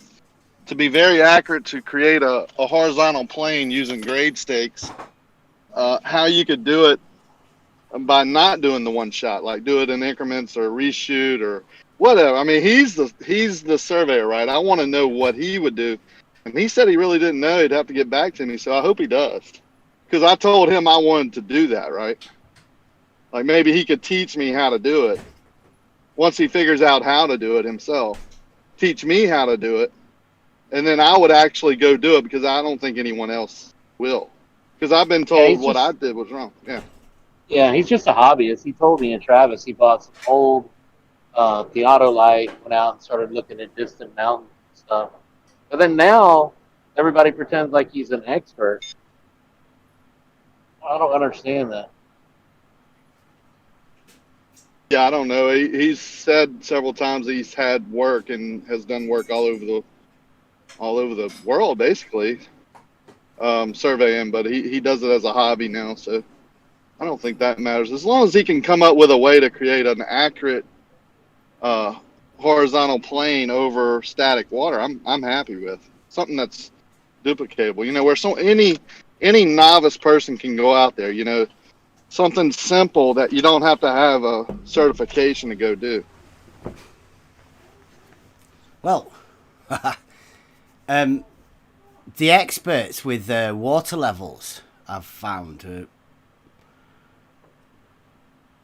Buster, I don't know who else. Have you actually ever used a water level, Rakia? Or have you just used auto levels? Oh no, I've used the water level before, not over long distance, and that's one thing I want to do. I want to redo my my test over water, and I want to do it several different methods. One being with a water level. I wish I would have thought about it then, because you know, once you get your grade stakes set up, it's easy to do different measurements in different ways and see if you get the same thing. Yeah, well, the way I looked at it was, I mean, initially when we first started this, it became a question, right? Because to me, the water level is obviously the original. All of the other tools were just to replace the water level for ease of use or whatever, you know, for carrying it round. Or because they wanted to get rid of the fact that a water level was actually level. Because, I don't know, the surveyors I've ever asked about it, I don't think they've ever used a water level as a tool. I don't think. No. I did ask a surveyor one time how, you know, without taking my device in, how would I check to make sure it's accurate? And he said, well, just take 5 or 6 points along that water right there. And if you come up with the same, you know, measurement, then it's calibrated. Yeah. Well, so that was my initial idea, right? Was to say what is the most accurate. And I would say a water level, because you can make it longer, right? So you've got an auto level. You wouldn't really look 100 more than 50 meters, would you? I mean, that's 150 foot. That's quite a lot, isn't it, for measuring distance-wise? So, I mean, when we get into the 200 and 300 foot, even when we're just setting a 200 or 300 foot horizontal, we put the whatever we're using, auto level, laser, or theodolite, we put it in the middle, and shoot half the distance just for accuracy. Yeah. Because anytime you increase distance, you're decreasing accuracy. Well, with a water level, you'd have 100 meters, and you'd be confident that 100 meters would be accurate, which is like twice as far as that sort of stuff. But then you could go 200, 300 meters quite easily with a water level and not have any problems with the accuracy of it. I mean, I'd trust it at any length personally, but I'd also ask surveyors, what would the difference be? How would you do it? But I would say that if you were to have an auto level, you put it in the middle, and you've got 50 meters either side, and you put a water level 50 meters out, like 100-meter water level, you could calibrate that auto level with the water level. You wouldn't need to do a 2-peg test. You could literally just use the water level and measure from one end to the other. That would be a calibration for me. You wouldn't even need to do a 2-peg test to check it. If you had a water level.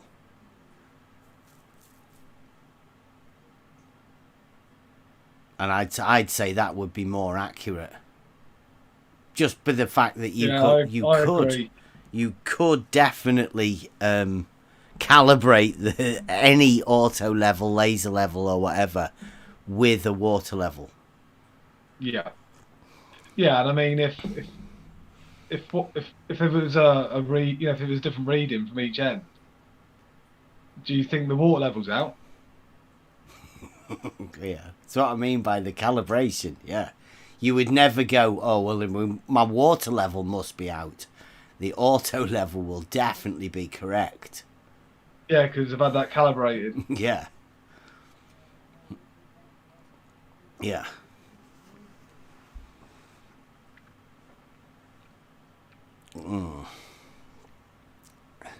Good presentation though, Bev, and was it?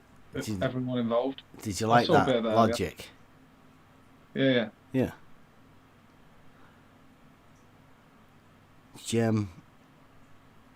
Jem's still not come back to us. He mustn't have heard. Yeah. Jem's not coming back. He might not have heard it.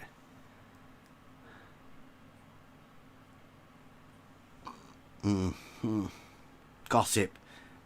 Can we throw a bit of gossip in, Jem? I tell you what, you lot can gossip about us and we'll try and give you a few facts about reality. Cleary, Rakia, and me, Cleary, Rakia, against Jem, and Curved, and Foolish. I quite like Foolish.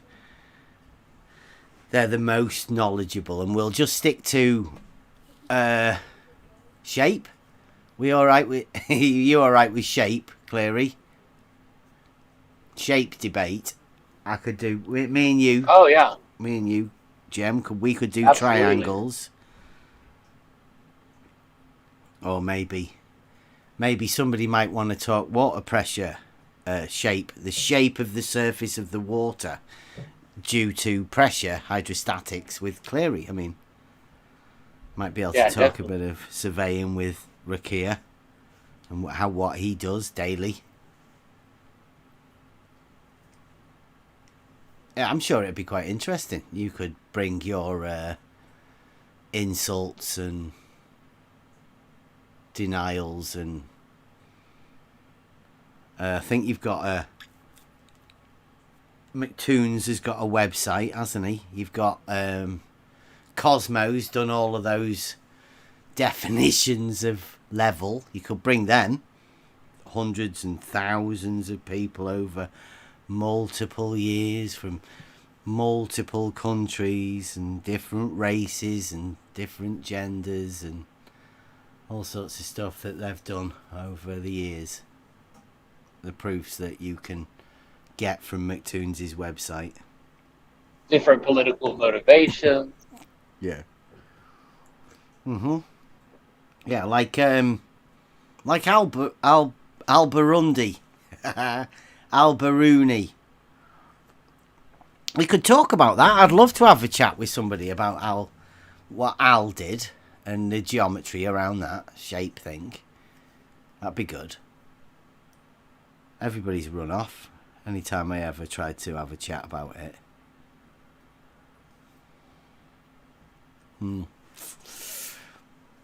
He's gone. Never mind. I'll have a quick look, see if... I just got home. You know me and my car. We're live at the minute.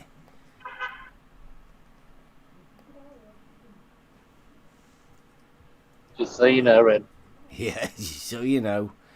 Don't start singing. Oh, wait. Yeah, Oh, that'd be the ballers. Don't stop believing. Don't stop believing in that ball.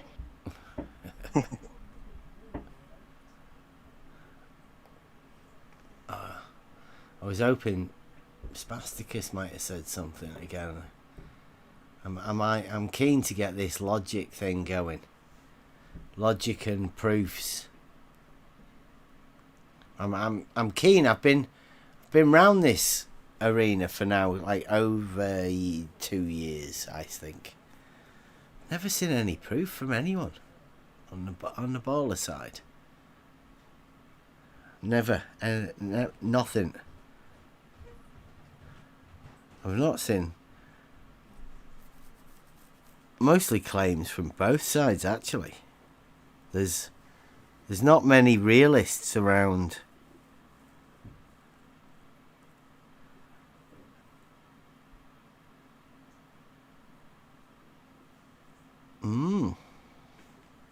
Jem's happy to talk about other people.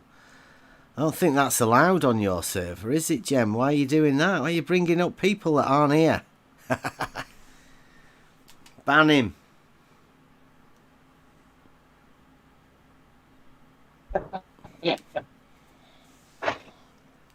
That's bad form. I hope you're not going to do that when we debate, Jem. He's not going to debate, is he? He's scared of us.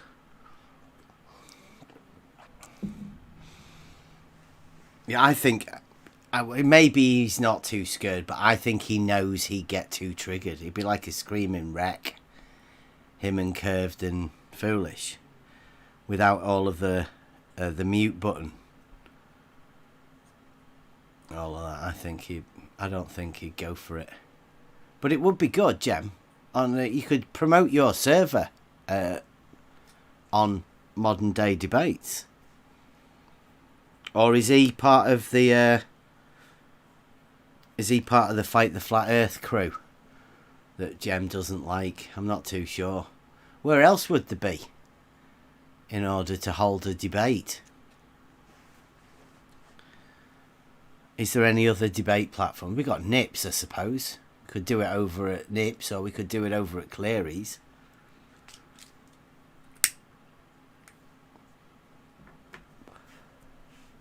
Has anyone ever seen Curved anywhere out of Gem Panda's server? I don't think he does he? Does he not come out?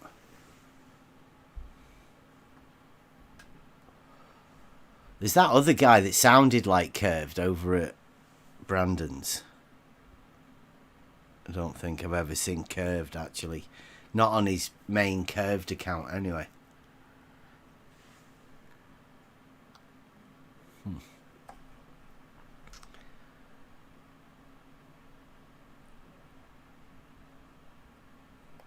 Let's get to have a look, see if...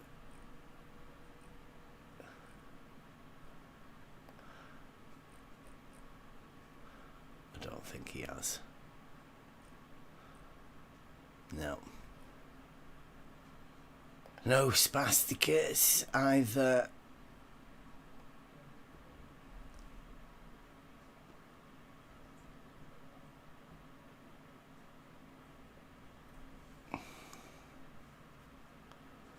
Yeah, Thomas, I think most of them. So I think most of them know that they don't have proof.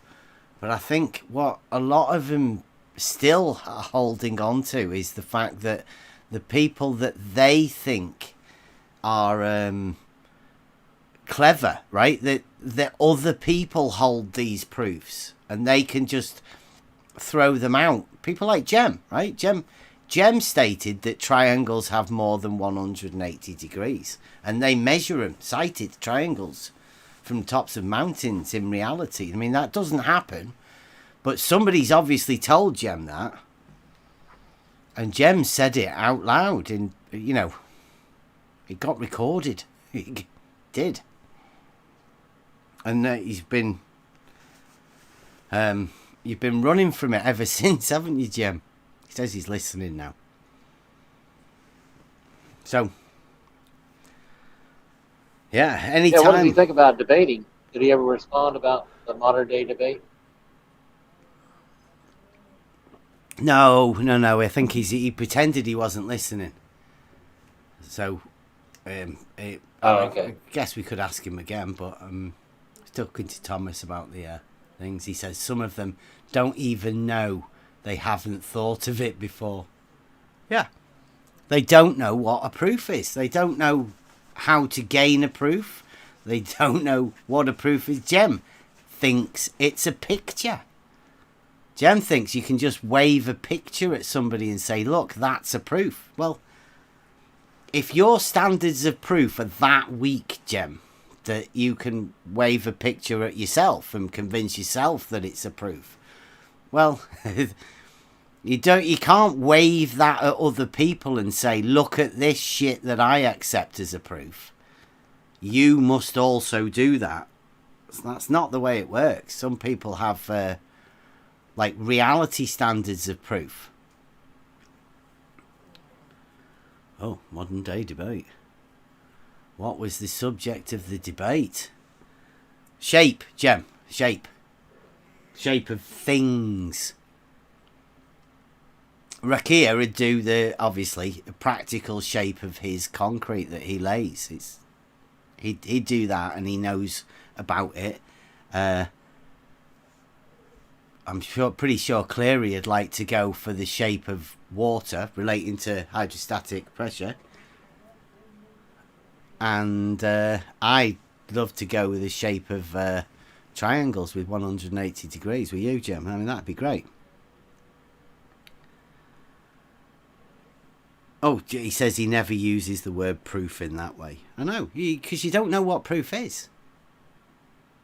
You just hold a picture up and say that's proof for you. Are you now saying that when you say that proof isn't actually proof? Well, you mean that you just say it as a colloquial proof, like within Jem Prander's server. I can understand that as well. That would make sense. A colloquial proof.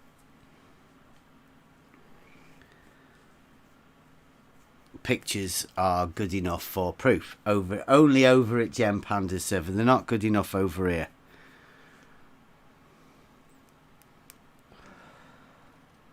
Come on, Jem. Yep. Stop hiding behind your fucking computer. Subject of the debate is shape. Shape of different things. That's 3 debates. Let's debate the shape of the earth. Oh, Biggie now. Have you got is that a model, Jem? It's like, that's got a name, that thing. Well,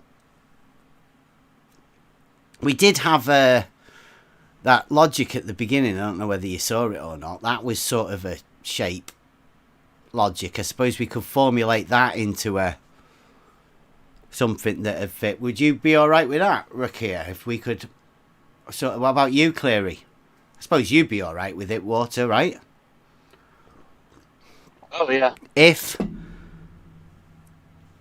the big E that Jem Panda talks about, right, is a spherical object shape-wise, then the surface of liquid water must curve. I mean, that's a good basis for laying out a debate, right? We could even title it that, couldn't we? What do you reckon, Jem? You've never heard me use the word proof in the way you are describing. What's the other way of proof, Jem? Alcohol proof. What is the other meaning of the word proof that you use? I can remember Jem Panda saying, I accept pictures as proof. Maybe we could bring up the definitions on screen, because there are multiple definitions, and then he could clarify which one he is talking about. Okay, let me have a look.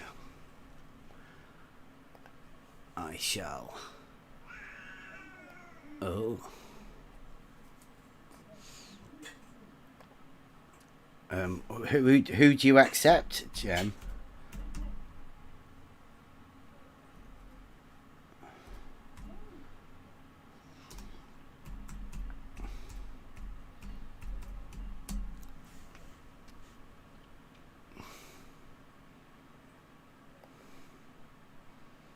Merriam-Webster.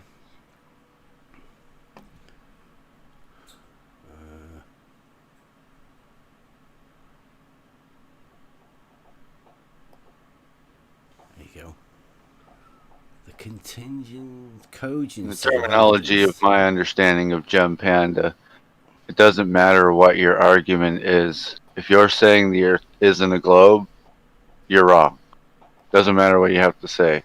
If it's just not a globe, then you automatically don't know what the fuck you're talking about. You're not credible. If it's a globe, you can fucking make any comment you want, and they'll be on your side, back you 100%. You can call somebody a pedophile. Axiom 1 from Imaginometry. It's a globe. It's where he starts. Oh, there you go. It says in maths. Jem, do you see that? Proof. Maybe a little bit behind me. Logical mathematical arguments used to show the truth of a mathematical statement.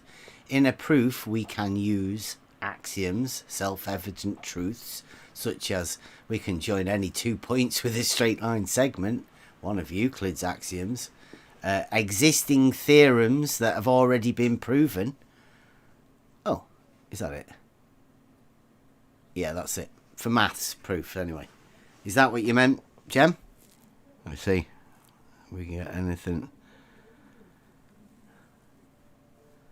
This is not about definition. Oh, right. So it's not about the definition of the proof within mathematics. What's it about then, Jem? I don't know. So, I mean, that's a pretty good proof, isn't it? I like that. See if we can find something else. Free dictionary. Mathematical proof is proof of a mathematical theorem. Formal series of statements showing that if one thing is true, something else necessarily follows from it. You know, that sounds like fucking logic to me. Doesn't sound like maths, does it, really? A formal series of statements. I mean, that's what we were doing earlier, Jem. Surely. Well, yeah. Jem agrees, yes. Proofs exist in maths. And they're laid out as a formal series of statements showing that if one thing is true, something else necessarily follows it. I mean, this logic is genius. Let's see if we can find another one. Mathematical. Oh, that's just a mathematical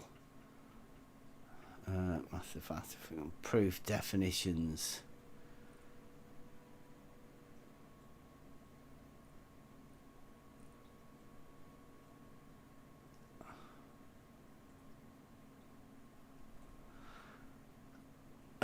A mathematical proof shows a statement to be true using definitions, Jem.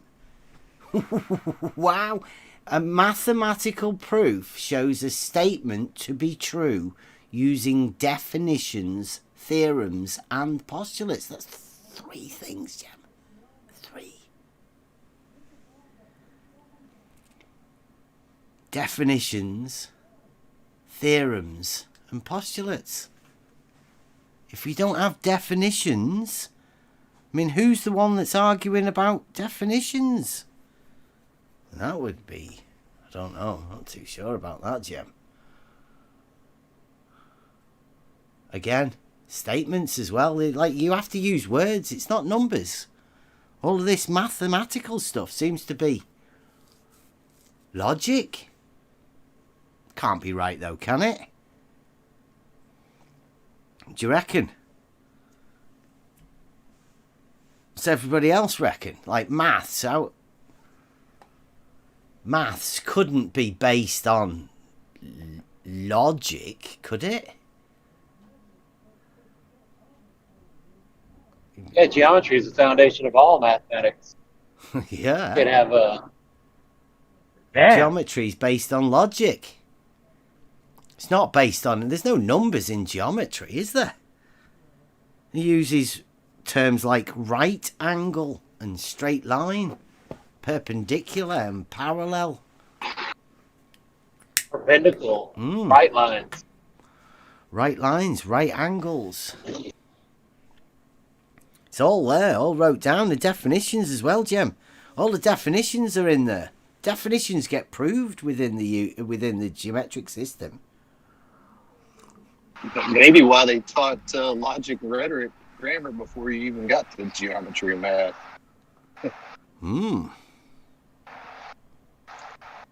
Oh, flat enough. Jem's multitasking here. He's talking to Flat Enough in the chat and ignoring us. It might be because we've I don't know which proof are we gonna go with, Jem? Come on. Our questions are too hard. Yeah. The role and function. Oh, it's a PDF, this one. Do you want us to send you this, Jem?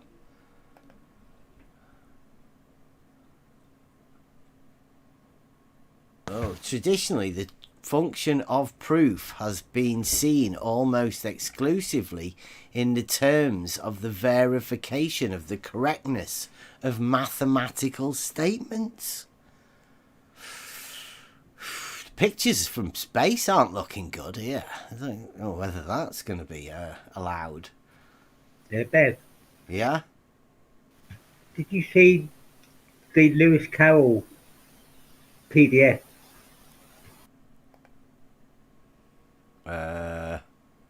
No.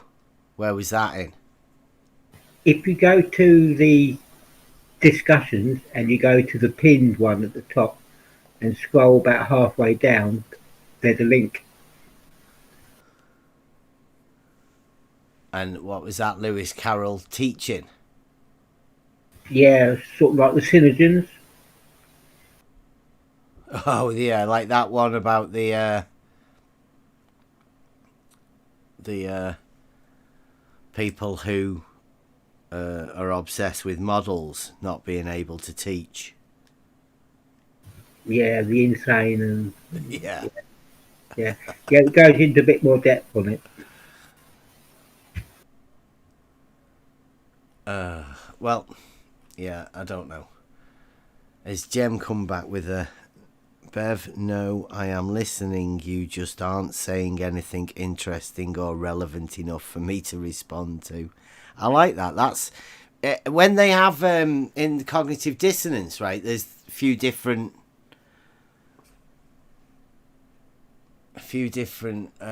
replies or whatever you can go through. Let me see if I can find one. Here we go, on the level. Model test. Yeah, I put some text in the debate discussion about the axioms and assumptions if you want to read it and see what you think. Here we go. This is it. This is the cognitive dissonance here, Jem. And see if we can spot which one of Jem's got. I am listening to you. You just aren't saying anything interesting or relevant enough. That would be... avoid the new information, maybe. Persuade themselves that no conflict really exists, or resort to any other defensive means of preserving stability or order in their conceptions of the way of the world and themselves. I think that's what it is, Jem, right? You know you've got no proof. You cannot back what you say. So you choose to just pretend it's not worth your time. Obviously worth your time to come and sit in a chat. Troll. I don't know, is it flat enough that you're having a go at, right? It's because he's got flat in his name, innit? You've got... Jem gets triggered at people with the word flat.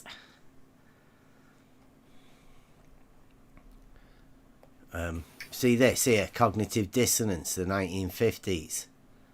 The concept of cognitive dissonance was developed in the 1950s. Now, if anybody's on the course, it opens with a book and a guy who was wrote in 1942 about people holding the children being held, holding multiple competing philosophies inside their heads and being confused because people aren't being taught logic and they're being taught falsehoods. So in the 1950s you've got cognitive dissonance being conceptualized. Well, that's because probably people have been taught stop learning logic, stop being taught logic. Yeah, I had two Globers come on the chat where I was in the Discord, and one of them put up an image of the Earth, okay, and I said, well, yeah, he said that's round. I said, yeah, I agree with you. I said, pity it's not a picture though. And so the other guy put up an image of the Earth, and I came back. It's strange how those two images are different. Can you explain that?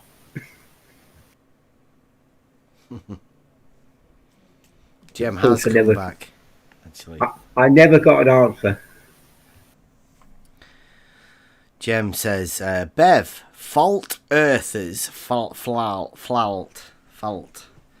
earthers are the ones always blabbering on about proofs. I talk about evidence and how a body of evidence can amount to proof, non-mathematical definition for an individual. So that's nice of you to know that, Jem. It's so you don't actually, when you say proof, you don't mean actual proof. You mean like a colloquial proof of not like a group of things that aren't proofs put together. That's something that you can quite happily convince yourself is actually a proof. Now, what he has is a collection of beliefs that he believes infers something. You know, it's just not based on anything factual, you know, anything measurable. That's why he always has to resort to the there's photographs of Earth from space. Because anything else sounds silly. Yeah. Well, I sort of... Surely that, you know how logic works and actual proof works. Just get us one of them. Just sort us one out. We go on modern day debates, and like instead of you going a banging on about pictures and stuff like that, just go and get yourself one of the mountain. Go to Evidence Mountain. Perhaps just round the corner of that, obviously, will be Proof Tower, right?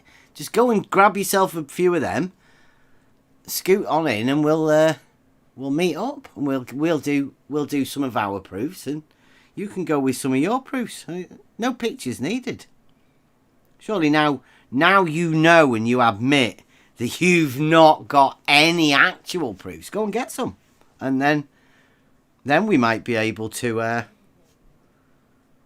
a chat.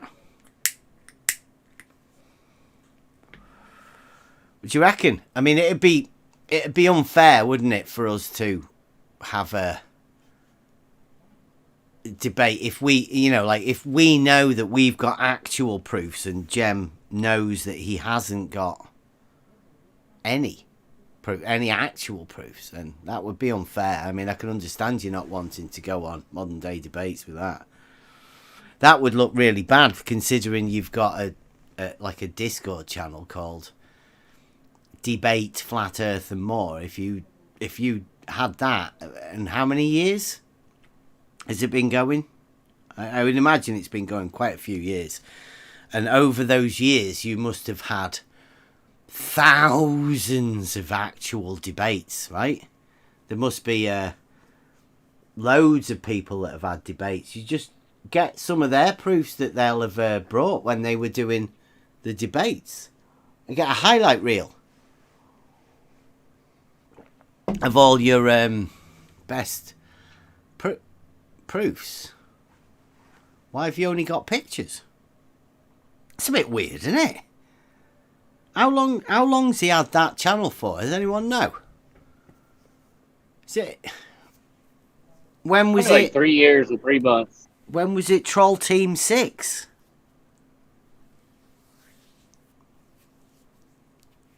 Because it was after that one, right? I think after Troll Team 6 disbanded, we got the debate Flat Earth and More. I mean, that must have kicked off with plenty of debates. I mean, I've not seen any recently. The debate scene must have dropped off a bit.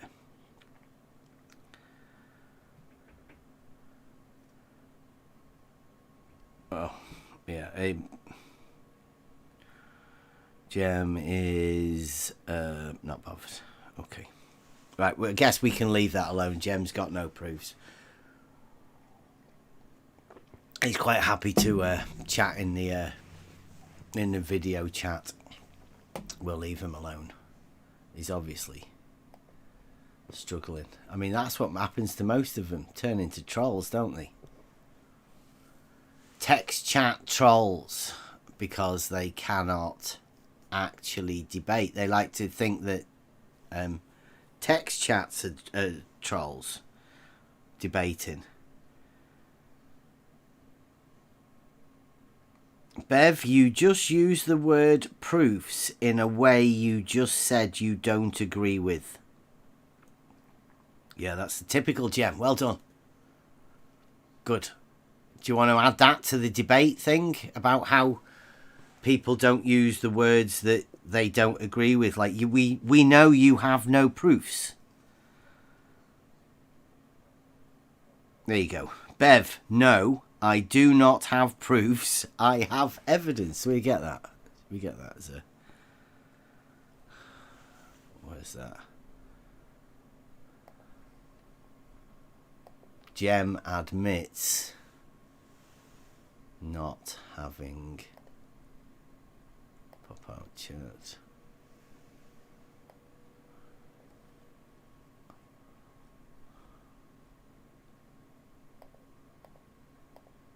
Oh.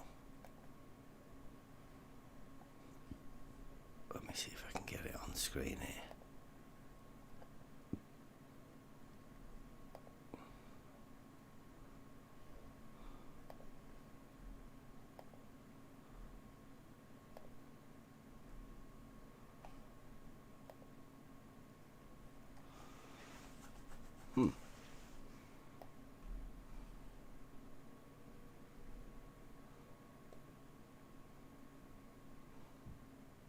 don't know who begets. They're in here. I don't know.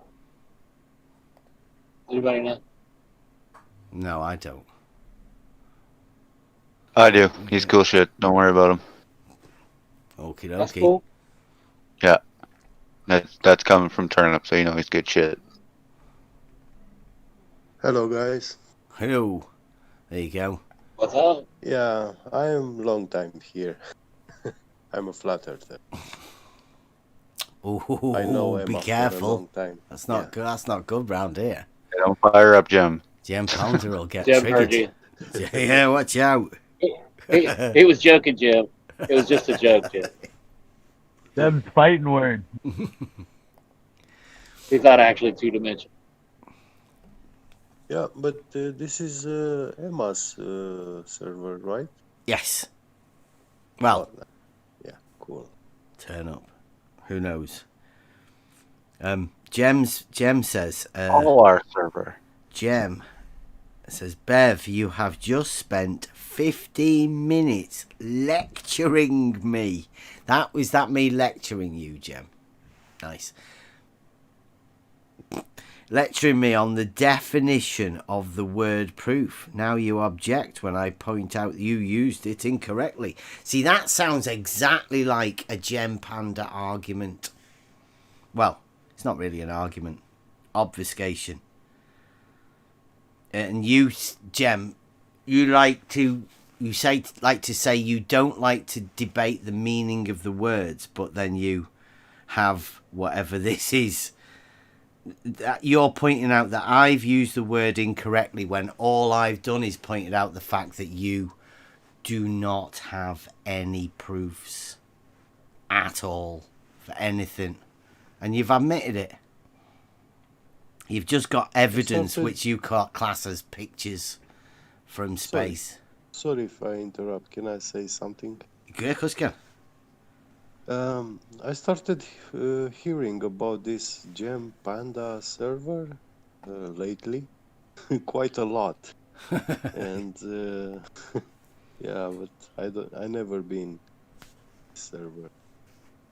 Well, it's a lovely place. Yeah. If you get a chance, go by there. It's warm, gentle people waiting to.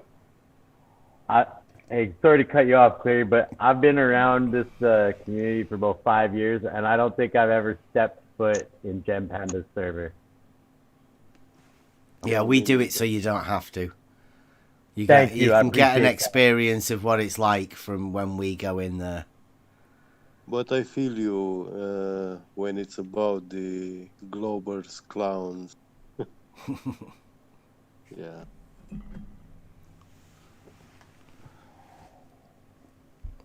They use so many words and they have no idea the meaning or the weight of those words. Yeah, that's a great point. Talking endlessly, never actually saying anything. Mm-hmm. Yeah, case in point, Gem Panda says, lol. So when I make one comment on meaning of he word, it's obfuscation. When you talk about it for 15 minutes, it's fine. Nice? Question mark. I like it. Yeah, Jem says, tell them you've been made. You'll get a very warm welcome. Yeah, of which we are. We know, Jem. We know what everybody knows what you're like. So yeah, go there. I don't know what should they go there with, Jem? Like a load of pictures. If they went there with a load of pictures of water levels, would that be good enough? Like, would that be called evidence? You know, I'd like to see the bad photographs of Earth space. You know, the ones where they had a bad exposure or caught half the window in it, or just it was kind of smudged. Left the We're finger going over 4,000 the camera. miles an hour. Yeah, it's kind of blurry. My camera didn't take a very good shot. You never see I would show you that evidence in a nanosecond. The problem with that is we don't have the technology to do that anymore. We used to We destroyed that technology, and it's a painful process to build it back again. Oh Yeah. my God, who let Don put it in here? Isn't a default criminal practice to destroy the evidence? Well, You they mean all the Yeah, fake stuff? they lost because most of it, yeah, didn't they? they use the word destroyed, Yeah, and that's what a criminal is doing. Will destroy all incriminating evidence. Yeah, but they never had the evidence in the first place. Well, Well, they destroyed all the fake stuff. they had this the set. incriminating evidence with the way they falsified. So they Say had to they destroyed destroy it. it. They Yeah. say it was destroyed, but it was never destroyed. They never had it. They had the method which they used to falsify it. That's what I mean. I'd say they destroyed the movie set, Yeah, Yeah, everything yeah. else. yeah, the The cardboard tapes, original model videos. that they Yeah, had with all that duct Yeah, tape the and tweaker curtain shelter. rods. Yeah, Yeah. skipped it. I like whenever he says that with the destroyed, I like to imagine them all with sledgehammers and stuff, smashing the yeah. shit out of it, just like lunatics running round. Nice. Jem, That's see a now, nice Jem. image. Yeah. Jem's saying that they can bring their best flat Earth nonsense, whatever it may be. Right? Anybody else brings their stuff, it's nonsense to Jem. Jem's got some pictures that's very, very good evidence. Even good enough to pretend it's proof. Like Jem's pictures are good enough in his mind for him to call proof, colloquially, but also know that it isn't actually proof at all. But then the people that he invites on to his debate channel, he says, nonsense. Whatever you may bring, it'll be nonsense. So that's the sort of debate channel that Jem Panda runs. Gravity, black holes, curvature, all this stuff. But I've seen, for example, recently a video from Globebusters, and MIT. They are teaching instead of gravity, they teach incoherent electrostatic acceleration. It's an effect which takes place between two Gaussian planes, the ground negative and the sky above positive. The higher you go in altitude in atmosphere, the What kind of planes did you say? electrostatic charge increases. Did you say Gaussian That planes? gives, yeah, Gaussian plane. Gaussian plane. Yeah. What the hell is that? Three triangles with 180 degrees, right? Yeah, I saw that video. Yeah, it was good times for, wasn't it? I Yeah, think you posted yeah, it. it's a very good video, and they teach this as at MIT for the down vector, which we call in ordinary school they teach it as gravity, but at MIT they teach it like this. Perpendicular. And they say, yeah, Yeah. yeah, Yeah, it's all right line, right? They just use different words, Clary. yeah. Gaussian plane is more- just a Yeah. plane with triangles having 180 degrees. Yeah. To which Oh, okay. The more Yeah.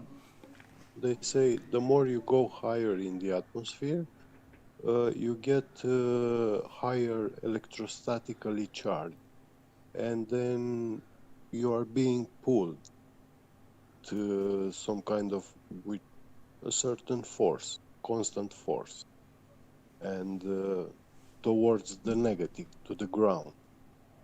So you will be constantly accelerating, approximately constant. And this also explains why, for example, when you glue together opposing magnets, they will always fall at a slower rate than normal magnets.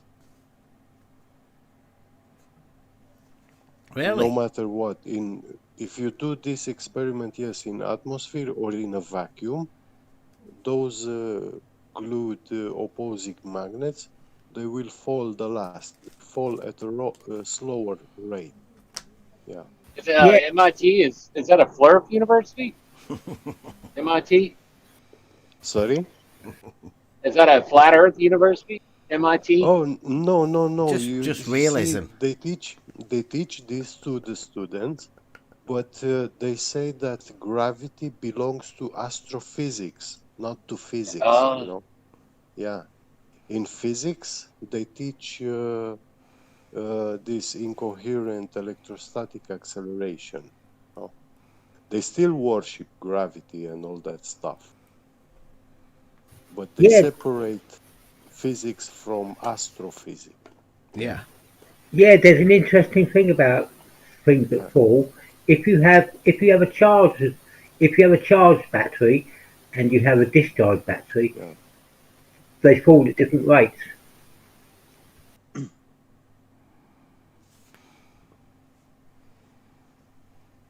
Yeah, so you've got a fully charged battery and you've got a discharged battery, and you drop them, they will fall at different rates.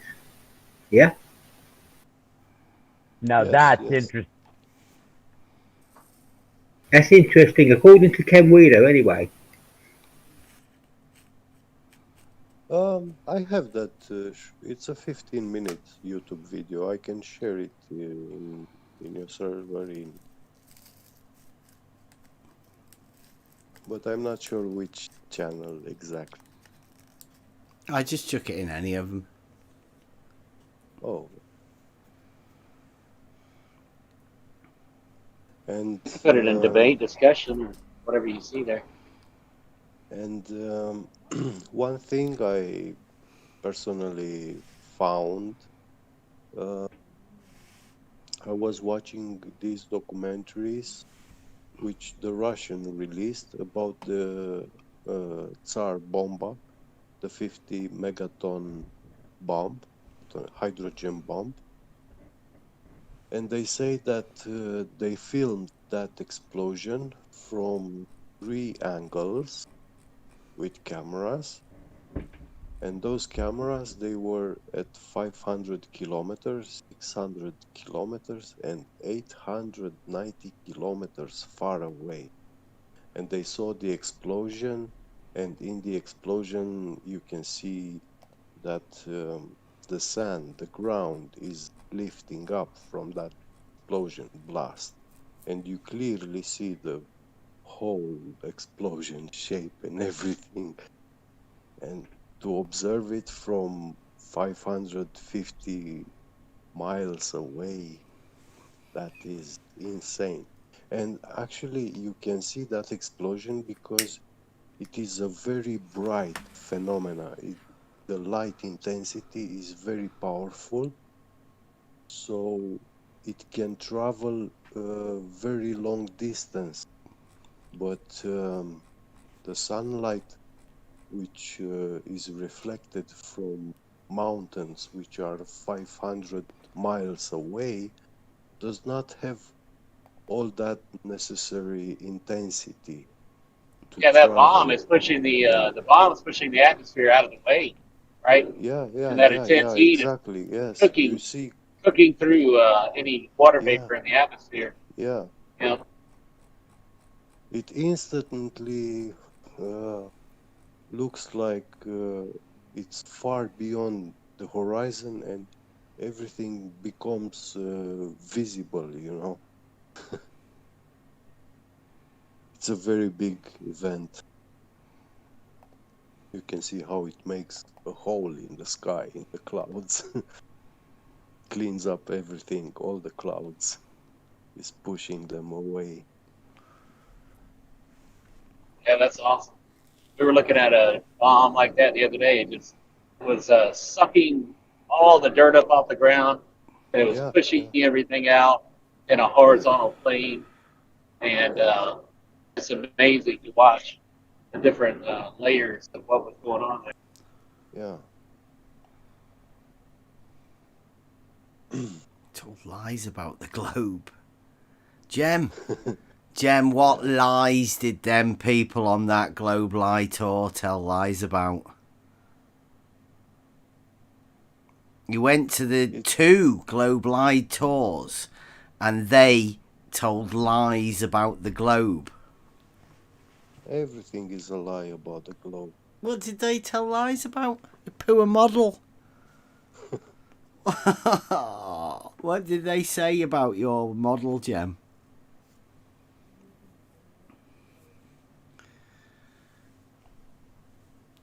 They say what?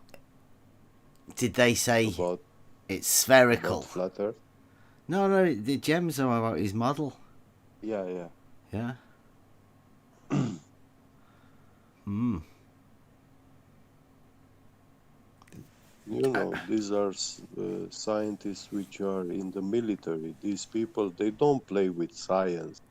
They don't play with imagination and if, you know. These people deal only with real stuff, real technology and forces, capability.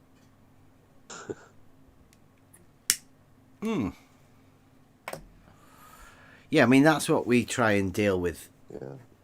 We only deal with what we can sort of prove or do for ourselves. If you can't see it or whatever, then it's magical. It's not real. That's what I like about Flat Earth, because it's about getting rid of all the doctrine and propaganda and lies, and you stick with the facts, measurements, and tangible stuff, observable. You don't allow anyone to interfere to change your reality. Yeah. We don't need to explain planets and black holes and stuff which they say they are up there, but we don't see them. Pure imagination.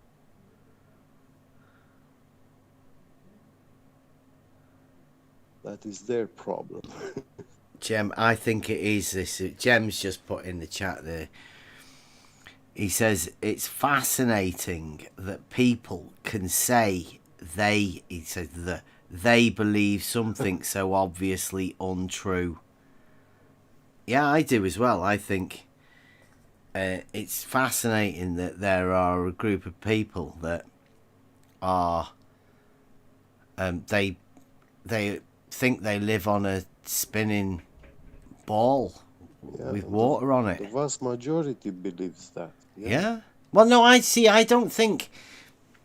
the vast majority don't even know that they believe it.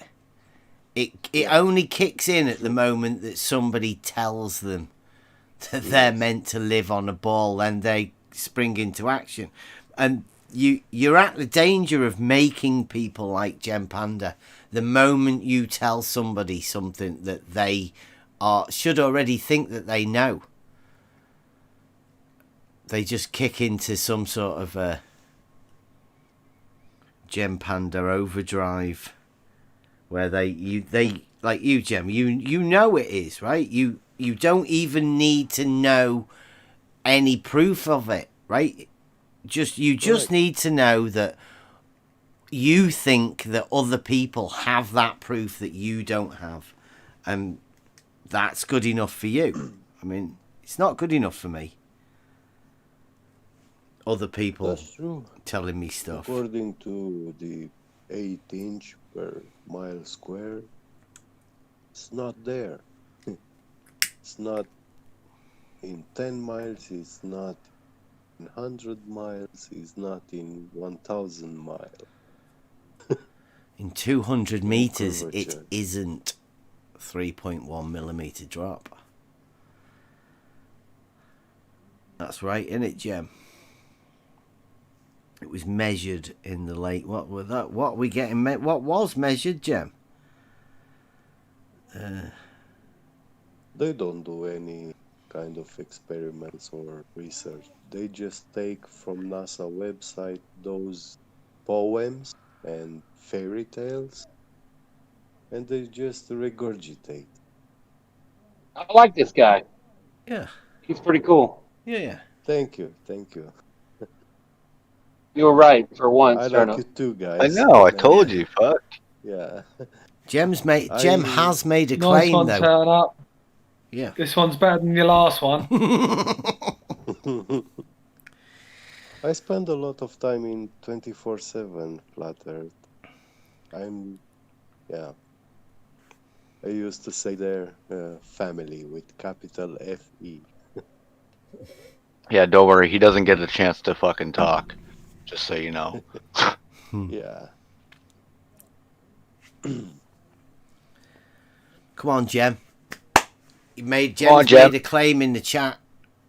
They've measured in the 1700s. I mean, that's fantastic. He said to Bloods, it's been measured. Blood's thicker. It was measured in the late 1700s. What's he talking about? Bloods, do you know? Was it? I think he's talking about this clown who invented the telescope.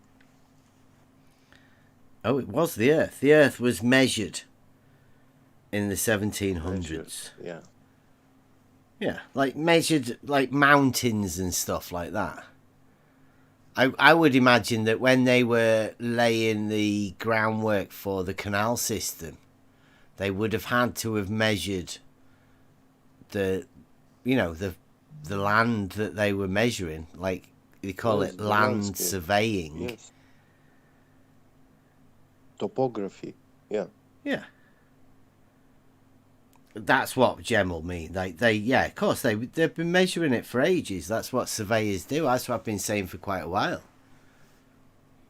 Yeah, if we take big projects like very very long train lines, in that project, you have all the elevation from the sea level, the train line inclination, degrees, to the precision of less than an inch. You know. Wow. And you can see that they are for 1,000 miles, just flat, straight. You know. Well, I know for a fact the canal system must be, because it's water. Also the canals, yeah. And those are huge projects. Yeah, once right outside where I live, we have a 27-mile stretch of canal with no locks. I mean, I didn't even know it was there until somebody called me a child abuser. And that made me look at it, and then you find a canal that's 27 miles. I mean, what are you meant to think from that? There's only one conclusion. When you look at the water level in a canal, then find out that it's 27 miles from one end to the other. 27 miles canal. Yeah. If it goes curved, then there is a lot of concrete more to be put in, you know. Well, it was done in the 1700s. Yeah. Yeah. And, like, when you work it out, it goes... It's in the UK. Starts off at Liverpool Dock. So it starts off at sea level. Yes. And then it goes up 3 locks. So you hit about 51 feet. Yeah. And then for 27 miles, it stays at 51 feet. Same elevation all the way along. It's water level. Yeah. Now, if it were to drop over that distance, it'd be lower than sea level. Yeah. And it's a canal, so how do you get a canal to drop? You can't. And it definitely wouldn't hump. So, I don't know, Jem. These guys are hallucinating. Yeah. They ignore the facts and measure everything. Wow. Jem, that's embarrassing. He's saying, what does verify mean? Wow, Jem. You don't know what verify means. How would you verify a proof? That's shocking. Shocking. You run a debate survey. It's not a proper debate server, is it?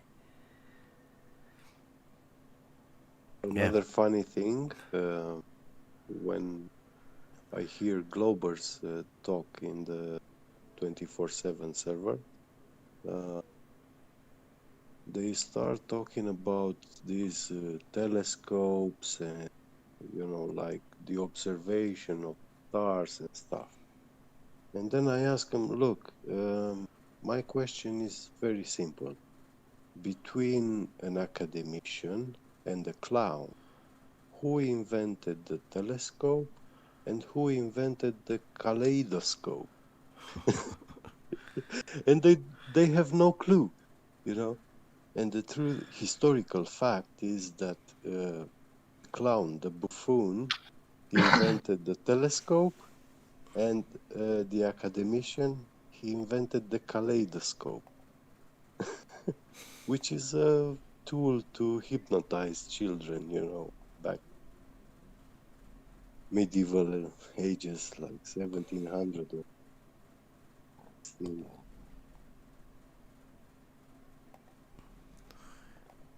So the most non-scientific man invented the telescope, and that is actually a tool to hypnotize the mind of the adults, to make them think that they see something in the sky.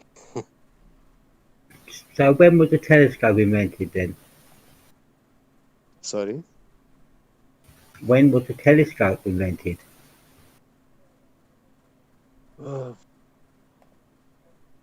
If I remember right, something in the 1700s or 18. No. Well, I'm 1800.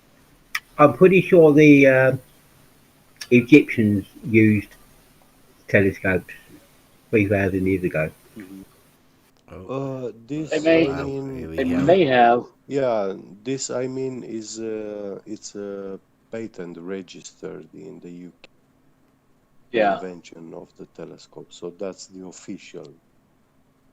Well, they didn't have patents. World. Yeah. 3,000 years ago, they didn't have patents. Yeah. So. Wow. They don't like to say that the ancient Egyptians, they had technology or before them. Yeah, didn't they were surrounded, Archimedes supposedly have one? Who was that? Who did have a telescope?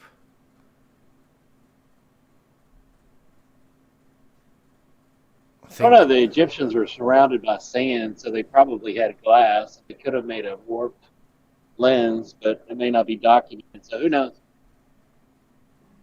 Yeah, they definitely made lenses anyway. And if they had one lens, they probably experimented with more than one lens. And yeah, they probably thought, this is enlarging the image. That looks well good. They had diamonds 100%, and once you have diamonds, then you can manufacture to work at very high precision. You can cut very precise. Yeah, they obviously did that. Yeah. Yeah, the like the technology that they used to build these structures was mainly they liquefied the rocks and poured it into molds. That's how. Yeah, they never cut rock if they could help it. They just poured Yeah, who it. knows, man? Very possible.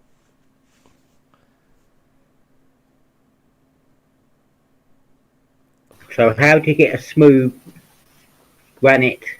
I don't know. You could call it a tomb or something. In the Great Pyramid, there's a perfectly smooth granite, so many ton object. Well, to perfectly smooth and to obtain flattest surfaces, this is a very ancient knowledge. You need to take like 3 stones to almost flat surface, and you rub them between each other, always between 3 surfaces, and then you will achieve very flat surface.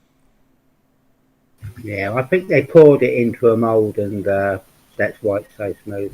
And you can see the evidence for this because on their buildings, they got scorch marks on the buildings where they heated up the granite, and they liquefied the granite, and they poured it into a mold.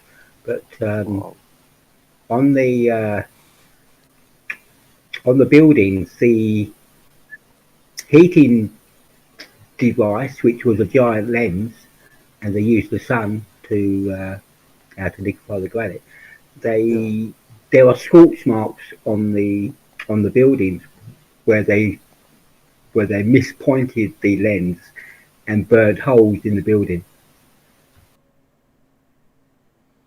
Fascinating. Yeah, I haven't seen these pictures or something, but yeah, it sounds very interesting. About the pyramids, I read that Napoleon stole the surface of the pyramids. He destroyed them because those pyramids, they had a very flat, polished, perfect polished surface. You know, they were like mirror. Yeah, and Yeah, Napoleon was not the only thing they stole. They yeah, stole the metric system from the Egyptians. They created yeah, yeah. the metric system, Hmm. and the French stole it. And when he got there, he saw these buildings. He got jealous, like, you know, and he took all that stone from the pyramid surface and they took it to Paris. And I'm not sure what they built with it, but they used it, It and doesn't it's still surprise in me. Paris. Yeah.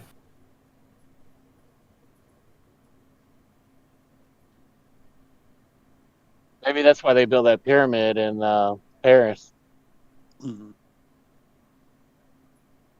It was very high quality, like tiles, you know, but big blocks.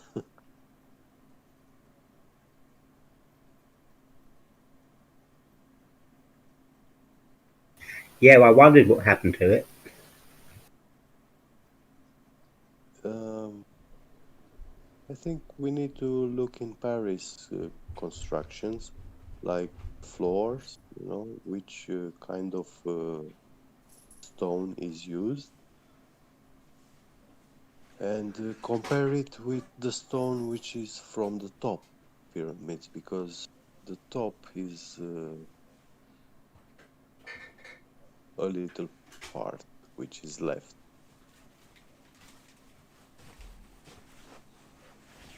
It's gone It quiet. is also deteriorated, it's not original.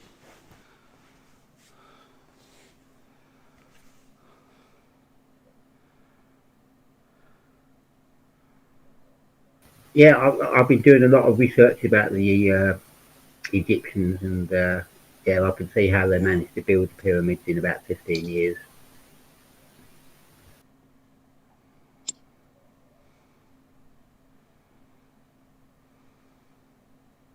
I got a little into this ancient Egyptian culture because I was my own. I'm Romanian, and my country name was Dacia before.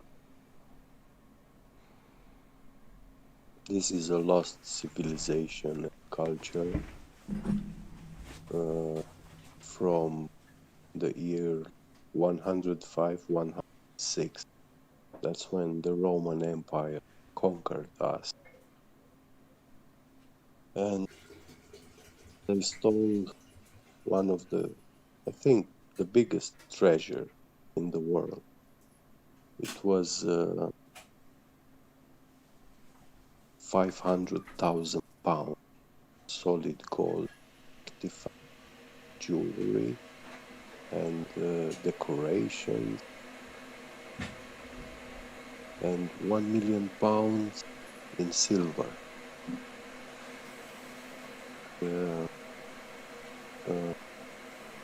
Mostly it was solid gold tablet, which the Dacians were saying that their ancestors wrote these tablets, the Hyperboreans, that these tablets, it was written that all their knowledge side. And even today, one of the world's greatest expert in solid gold artifact, ancient gold artifact, is a German woman, professor doctor, and he says this about ancient Romanian gold. It has still been found in our country, bracelets and this kind of coin, golden. And it's an art and culture which predates the Sumerian tablets writing. We still have some tablets, pictures of tablets when the 1800s, King Carol I became the king of Romania also. He came here and started to choose a place to build himself a palace. When he started the building, they found a gold treasure buried in the, and it contained 200 solid gold tablets, some jewelry. He took this, one tablet had approximately 10 kilograms gold. 200 of them, it was quite a nice treasure to find. He ordered to make Yeah, they should have lead hid it. copy. Yeah, they should have hid it better. Oh, this treasure was hidden from many thousands years before him. Nobody knew, you know. And he took these gold tablets, but he gave an order to make lead copy of it. And he wrote a paper about these tablets and put them in a museum archive at the Romanian state. But this museum never made official documentation acquiring these tablets. So for many years, they just been sitting in a basement And in the 1900s, some young students found them. They started making pictures.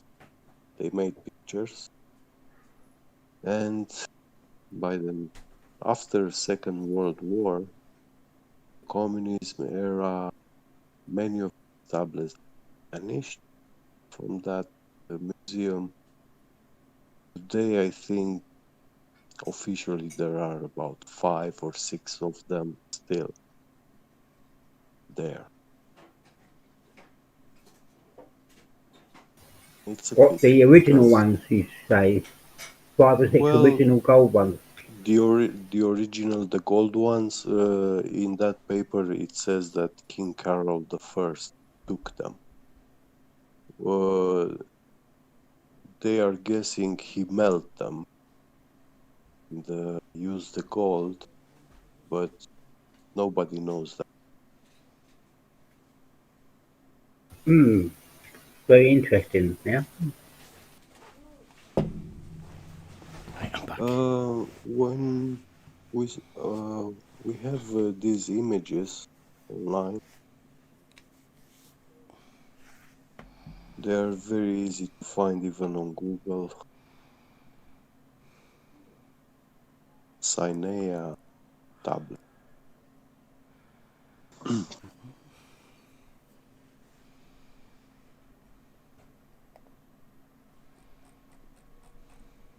The writing on them is very interesting. Many academicians started studying, and they found that this writing is a language which predates the Latin, the Greek, and the Cyrillic, like Russian. This language had like 3 alphabets, 3 kinds of writing, from which were born the Latin writing, the Greek, and the Cyrillic, the Russian. Yeah, I could well believe that. This, I know that, yeah, yeah, definitely around that area was a central, well, sort of like the civilization yeah, may have started, or, yeah, they were definitely clever folk yeah. anyway. It was beautiful for me when I read. Be honest, this academician said he paired many signs, temples, mountains, uh, names of mountains and rivers, and we have a region, for example, which is called Herculan. And he's saying in this region there is a thermal spring. Uh, it is very well known as a good Hey, therapeutic water to bathe in. And he was saying that uh, this is where Hercules was bathing himself. And I'm then sorry to there interrupt is, you, man. sure, go What ahead, what region are you talking about? in Romania. In Romania, yeah, Bulgaria. Yes. You're talking about like the Yeah. Thracian civilization? Thracian and Dacians. Yeah.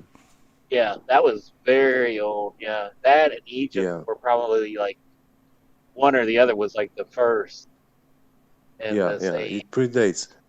And in our, for example, there is a story uh, at the lower Danube where the Danube Later goes Bloods. into the Black Sea. There is a story in that region which speaks of a very mighty big king who had 2 sons. And this king was so big, and he lifted one of these children, his son, high above his head in his hands.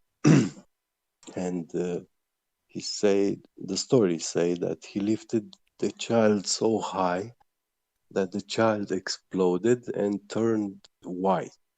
And the little brother from the ground. He saw what happened to his brother and he turned black. He got scared and turned black.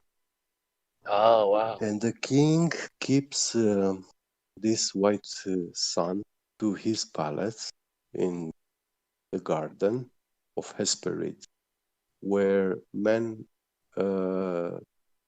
did not need to work for his livings. The ground was giving everything: fruits, wheat, everything, all the produce. But this black son went to Africa and he built a kingdom with the work of his hands. He is known as Osiris, and he invented agriculture, and he built an empire bigger and richer than his father. And later he comes with gifts to his father, but his father knew that this son worked with his hands for everything this son was bringing, and the other son never had to work for anything. He had everything for his whole life. His father didn't accept this gift because he was thinking like he was taking away from Oh, I know this his story. life. I know this. Yeah. Yeah, And then I thought so. Yeah, very cool. yeah, Go ahead. this son got upset, and yeah, so Yeah, that's the original story, probably. and in our culture they say that the Africans, they are our brother, like people, nation. They are not enemy.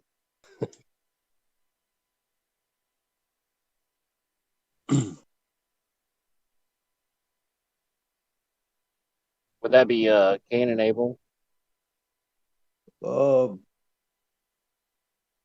or would it be might like be, but I Osiris Jacob and and cannot. who was it? Osiris and who was the other one? Horus? Yeah. No, Well, I get a Horus and Ra. Horus might be the name for Osiris. Uh, uh, Osiris was also the only one who managed to tame in Europe in those times. There was living a very big black bulls, like the male cow. Yeah. These were known as the most ferocious animal that lived on Earth. They said they were Hey, real big, quick, black, and they had red eyes. who do And you think the sure, characters were in that story that you were talking about? sorry. Who do you think those characters were in that story where the one was lifted up and exploded, turned white, the other one was black? You know, This is the story of King Aetes. what is that? Acadian? Um, he was. There is a river in Romania called Olt, O-L-T, but they say that the real name in ancient times of this river was Alutus. This has a name like clay. Oh yeah.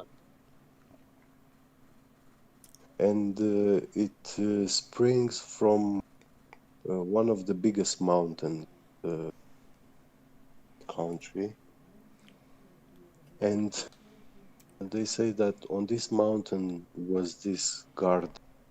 Near this mountain was this garden, Hesperid. It was a Seth very prosperous, yeah. is the one that supposedly murdered.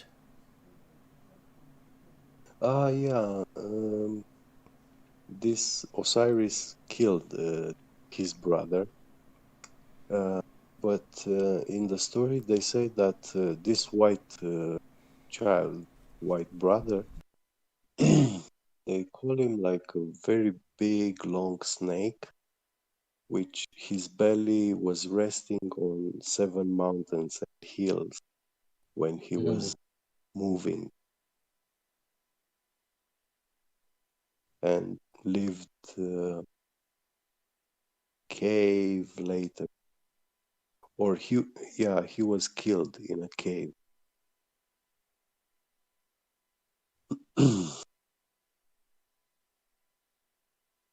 Wow, that's pretty cool. You ever heard of the Atlas Mountains? I guess on the west coast of Yeah. Africa. Yeah. Yeah. And also Prometheus, where Prometheus has been struck, the lightning, and there is a mountain burned from any times, and no grass or anything grows, no trees ever grows on this mountain. It is a bald, only stone, you know. It's very weird mountain. And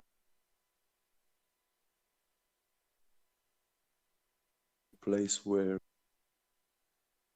they say that Prometheus was bound on this mountain, and an eagle feeding from his liver stuff. But this story very similar with the one of Atlas.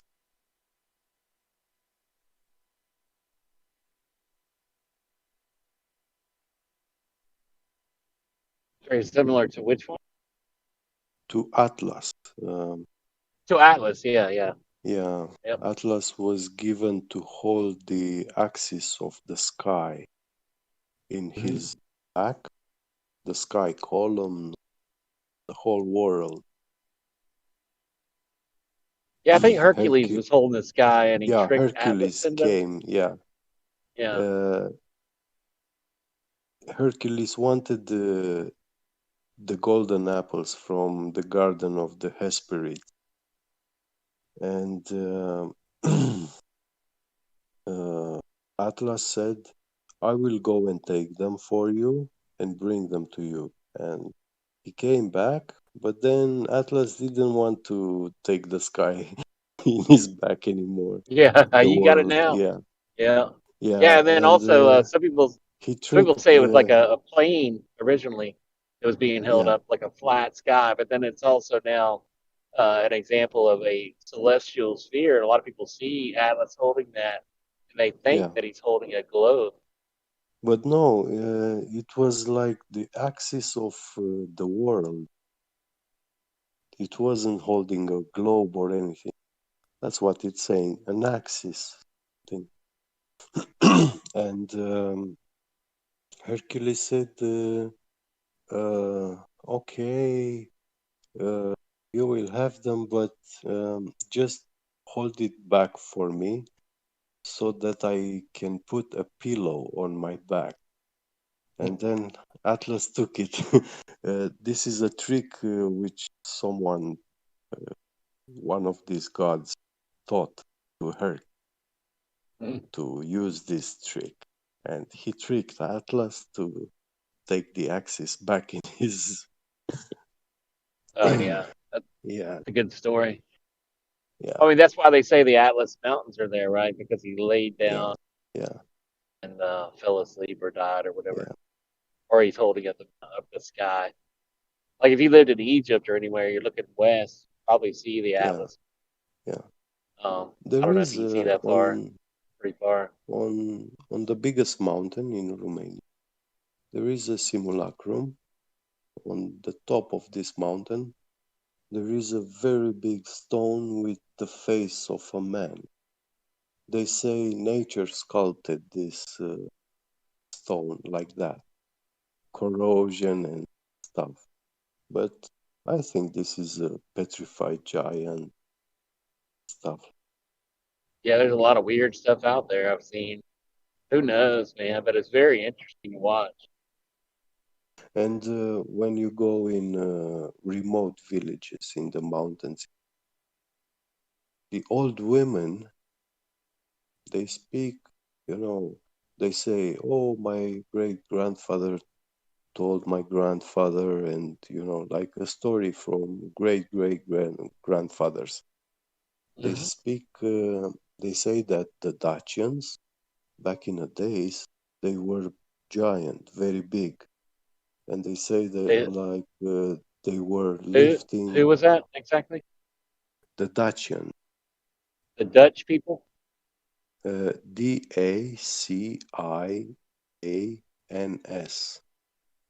Oh, okay. They say that these people were giants and they were able to lift very big stones, like you know, the size of a truck Yeah, in one probably. hand. And also A say lot of that, stories. Even the Bible talks about giants. yeah, yeah. You know. And this academician, when I read, he was describing in this book how the Hebrews they call us the people Gog and Magog, and he said that in my country in Romania we have the Dacians and the Getai, G Hmm. E T A E, and we call them Jet, like me, Jet Bejet, Get Beget, mine, Yeah. and this now in my language means real, very real, for real. Oh, get real. It's kind of like a double thing. Real for real. Yeah. Get real. Get real. Yeah. It's like real. Hey, are there two cities, Gog and Magog, somewhere in Russia, somewhere in I don't know, maybe a different country there. um, the Russians, they are Yes, you're not correct. from the Hyperboreans, the Moldavians. But you can find a lot of simulacrums, ancient stories also in Ukraine. Yeah. So They what have a language do you connect. speak? You I speak speak Bulgarian? Romanian, Or, is oh, really? Romanian. It's You Latin. understand Yene Ocean, Harusho, Gabru, Ruski? Oh, that's Russian. I don't But you understood what I said, right? know. Oh, you don't? Okay. Yeah. По-русски, I know it's like, do you speak Russian or Yeah, yeah, you it recognize refers, that part. yeah. Yeah, that's cool. I understand. A lot of different languages over there, Eastern Europe. I A lot of got, similarities, a lot of different. I was born in 81. I got a little bit of communism till 1989. Yeah. I was a child, just started school and stuff, second class, second grade. Oh, you would have, yeah, you would have learned it, Yeah, I probably. didn't learn Russian. I had German and a little bit of English. Oh, yeah, yeah. Yeah, German's real cool. A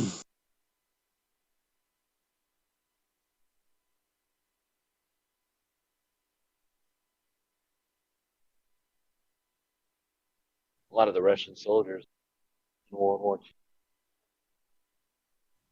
Pretty Well, handy. we have this another story where Hercules, when he defeated this dragon, uh, he took the teeth from this dragon and he threw it on the land, and they germinated.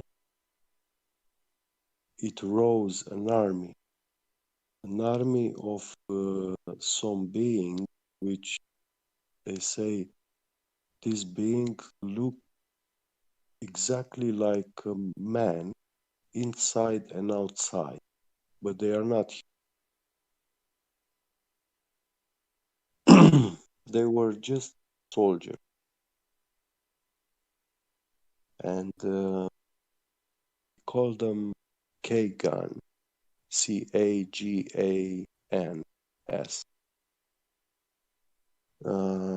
But later, this letter C in my Became a P, country, right? they read it like C, Mm. and then it translates into the word Tsigan, gypsy in English. They say that these gypsies, these Arabic, Muslim, Indian, Afghanistan, Iran, and even in Russia, they spread. And but it's not something like a racist thing. They call them snake people. You know, in the Hindu culture, you see that they worship snakes and stuff. But later, God curses all of them to die like men, so they are nothing different. Human, they stand equal chances. You know, it's not just for us. Erase it because it's Yeah. God's word. Yeah, then we will be against God's word. But Wow, that's awesome. yeah, that was in those times of Hercules. Yeah, whenever that was. Been a while, I guess. But they still survive, their culture and stuff, and they had this thing of corrupting, hiding their genealogy. So they pasted the story of Abraham in the Bible. And they did this in the times of the Roman Empire, the end of the Roman. You know, Abraham and Sarah were brother and sister and husband and wife, and Brahma and Saraswati were brother and sister and husband and wife. Yeah, Same story, but it's one's from I know Brahman and the story, but they say that Abraham and Isaac, they never lived. They never existed.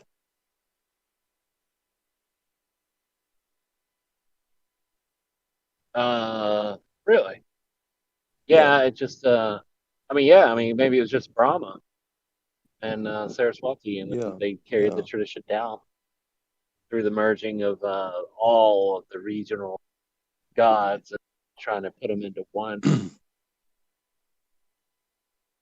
Yeah, Romanians, not many Romanians know, but when you study our old church, the Orthodox Church,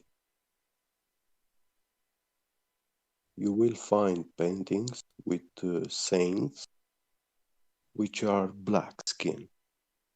They are black Are you talking about people. the Eastern Orthodox Yeah, Church? yeah, yeah, yeah. Yeah, which was the actual original Catholic And Church. even like Mary, we had the icons of Mary, and she Hmm. was black woman.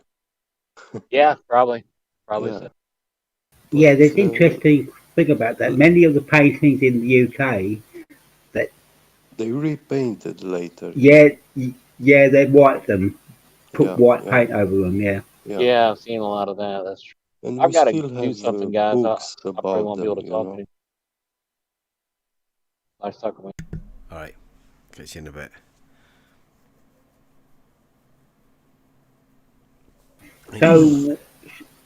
So was Shakespeare black? Possibly. Who knows? I heard that he was not capable to write. He didn't know to write. He was just speaking to someone. He had a scribe. Yeah, I heard that. There's that possibility that he cheated, yeah. Yeah. But I wouldn't put my hand in fire for this claim.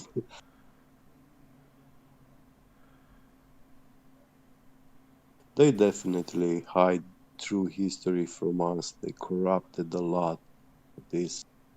We all know that there is a evil organization, elite world, which are pulling all these strings, Yeah, keep mankind in. if you look at the Yeah, ancestry tree, you can see where they're just sort of like, yeah. in our modern terms, we would call it cut and paste.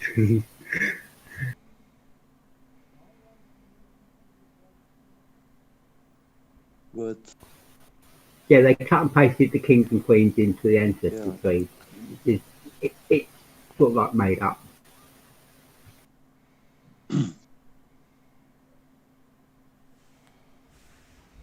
he was also saying about the Vikings, signs, the religion they had, these Vikings, and the similarity with this ancient Dutch culture. They had the same kind of ritual practice, beliefs, and when they describe in Hyperboreans how the world was made, it says it was laid flat, plain. It didn't describe it as sphere, round.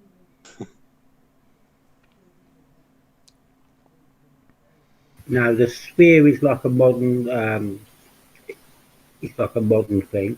Although the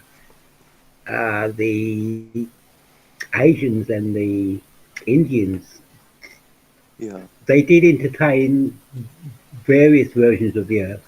They had a flat Earth and they had a round Earth, and they had an oblong Earth, and they had the axis yeah. going east to west. And also, when I read this academician pointed me to a lot of ancient Greek writers, geographers, ancient Greek geographers, and these are very big names, but I got one point where they were uh, saying about Eratosthenes. This was considered like in those times by the Greeks, he was like a clown for them, you know. He wasn't a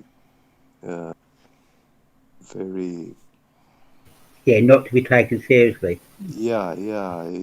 They were saying like this guy is talking fairy tales, and science fiction stuff, lies,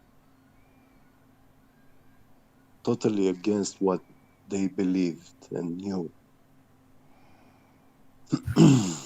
Of course, the Greeks had their sort of like great stories. Yeah. You don't know whether it was a story or was it real.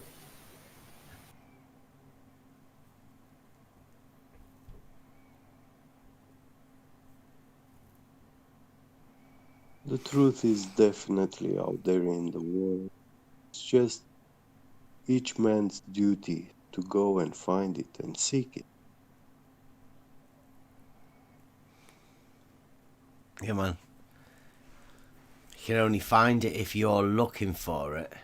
Yes, ask, seek, and knock.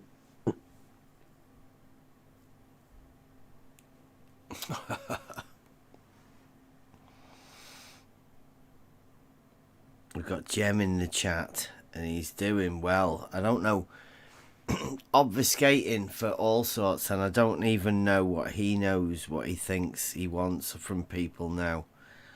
it did start off with people asking Jem for proof. He just said he didn't have any proof. And now he's flipped it around. It's quite very, very, very clever, Jem. I don't even know what he wants. Well, he wouldn't many even of know what he these wanted even if he saw it. many of these guys are very gifted with the wordings. Mm-hmm. Sophistry, we call it, right? Yeah. Mm. Jem's very clever with turning the arguments back round on themselves and obfuscating, muting people in his server. Because, yes, you do that, Jem. Lots. Then you can just shout at people and berate them, obfuscate, and not come up with anything. Then ask other people for proof. And when, say, other people have got the proof, you just don't see it. You won't see it. You won't look at it because it's not the sort of proof that you want. He's just like Jack Dorsey, this guy with the Twitter. He didn't like what Trump said, so he deleted post. He censored Trump himself. Yeah, he does And censor I think, lots of stuff. yeah, I think Zuckerberg also removed Trump's comments from Facebook. Say that again? I missed that. This guy, Jack Dorsey, the owner from Twitter, he removed Trump official statement post, you know. He censored. Yeah. Yeah. Yeah. He's a naughty boy then. Yeah. Like he was a nobody, you know. Yeah, because a lot of leaders, they actually complained. You got the French Prime Minister complaining, you got Merkel complaining, you got others complaining that they removed Trump, that they weren't happy. They just shown us that just a minute. these. Can we get Jem Panda? You've put in there to Paul Russon, right? Whereas most of the world, including courts of law, would accept photos and videos, for instance, as evidence and sometimes proof of something. Will you disagree? And then he puts right at the end of it. I don't know. But, like, Jem, no. Nobody would accept a photo for water curving. They would not have that as evidence. A fisheye lens, no, and also images, but photograph, yes, because that is original reality. But images, they are a work of art. They are. Yeah, Photoshop. Yeah. That's what images are.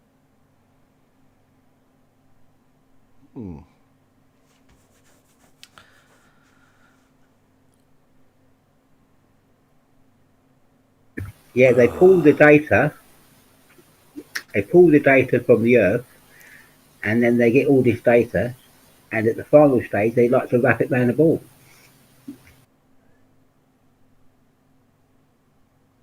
We can't wrap it round the ball. Oh, and they have so many techniques and tools, like. Yeah, if you look at Google Maps, all their coordinate system is based on a flat Earth, but in the end, they wrap it round the ball. Seriously, NASA, Facebook, Twitter, all these entities, they have so much information with this internet, and they develop algorithms, computer software, which are actually today they are informational weapon, which they are using, and we have no clue about this. I know this for a fact as a ex-evil hacker, I was a hacker, and I know how it is to know certain new Yeah, there's backdoors which nobody knows. yeah, Yeah, yeah. it's power. Actually, Yeah, we do have a few clues that will come out now. yeah, There's been a couple of videos to show that the AI Google algorithms yeah. are evil, and there's a court case actually that actually states this more or less. That Is a court case? yes, there's a court case against Google to saying that they're Wow, using AI against humanity. wow. This is no joke. I can tell you officially, I've seen the internet in the 90s. I was a child in 1989. I was a very young child, but I was waiting for the launch of internet. And in 92, I was already I was hacking and learning hacking with all my friends. Yeah, It was, yeah, it was, 92, I 92 had, was about the yeah, same year. I had access to the first hand, the best tools you can get Yeah. your hands. Oh, you like You hacking know, then? no, not anymore. I gave it up in 2005 forever. But Yeah, but it's I may interesting. do computer In repairs, software installations, just it, interesting in those days there was little security and you could hack away. yeah, yeah. It was weak, the security. I mean, all this security stuff, there was in place. The engineers, they were installing everything, but they were not activating it, or like they were not properly set up all these systems. So I had a lot of ways to get control over this technology, and I was just taking NASA servers to show off myself on internet with official nasa.gov address, IP. Yeah, sometimes the Yeah, computers we and the were admins showing off the they kids. left the Yeah, admin password as yeah, default, and yeah, you could yeah. look it up and go in. Default passwords. Yeah, yeah, Default yeah. password, yeah, yeah. Yeah. You just look it up and That was a and go joke, in. Yeah. That was But the good thing. Yeah, yeah. there's so much more, like exploits and so many kinds of attacks. And then I saw that NASA is actually the launching of internet was actually they installed an AI program and they launched this AI program into the world. And what WWW was, it was a neural network for this AI.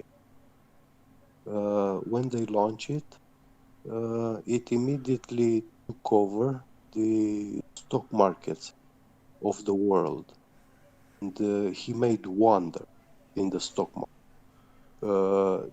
These wonders were reducing the natural waste of natural resources, So all these, he became an invisible god on Wall Street, literally. All people adopted it quickly, without thinking, without knowing. Nobody knew it's an entity, an intelligent program with a mind, Uh, Uh, in what year? What year was that? Sorry, Roughly, what year was that? Uh, 93, 94, I realized it's a AI. And in 96, the friend of mine, we managed to hack a very big network, Korea Telecom. In those times, it was a very big and fast network, very big pipeline. The, I I took there was a Romanian student who published a small script, uh, very good for flooding, and we took his script. It was called Vadim, and we used this script to flood Google from that network. And because it was such a big network, we flooded Google offline, so Yahoo and Lycos, whenever we wanted and for how long we wanted. We were able to take down all Google servers offline. Um, And yeah, I think I'm gonna stop for streaming. oh,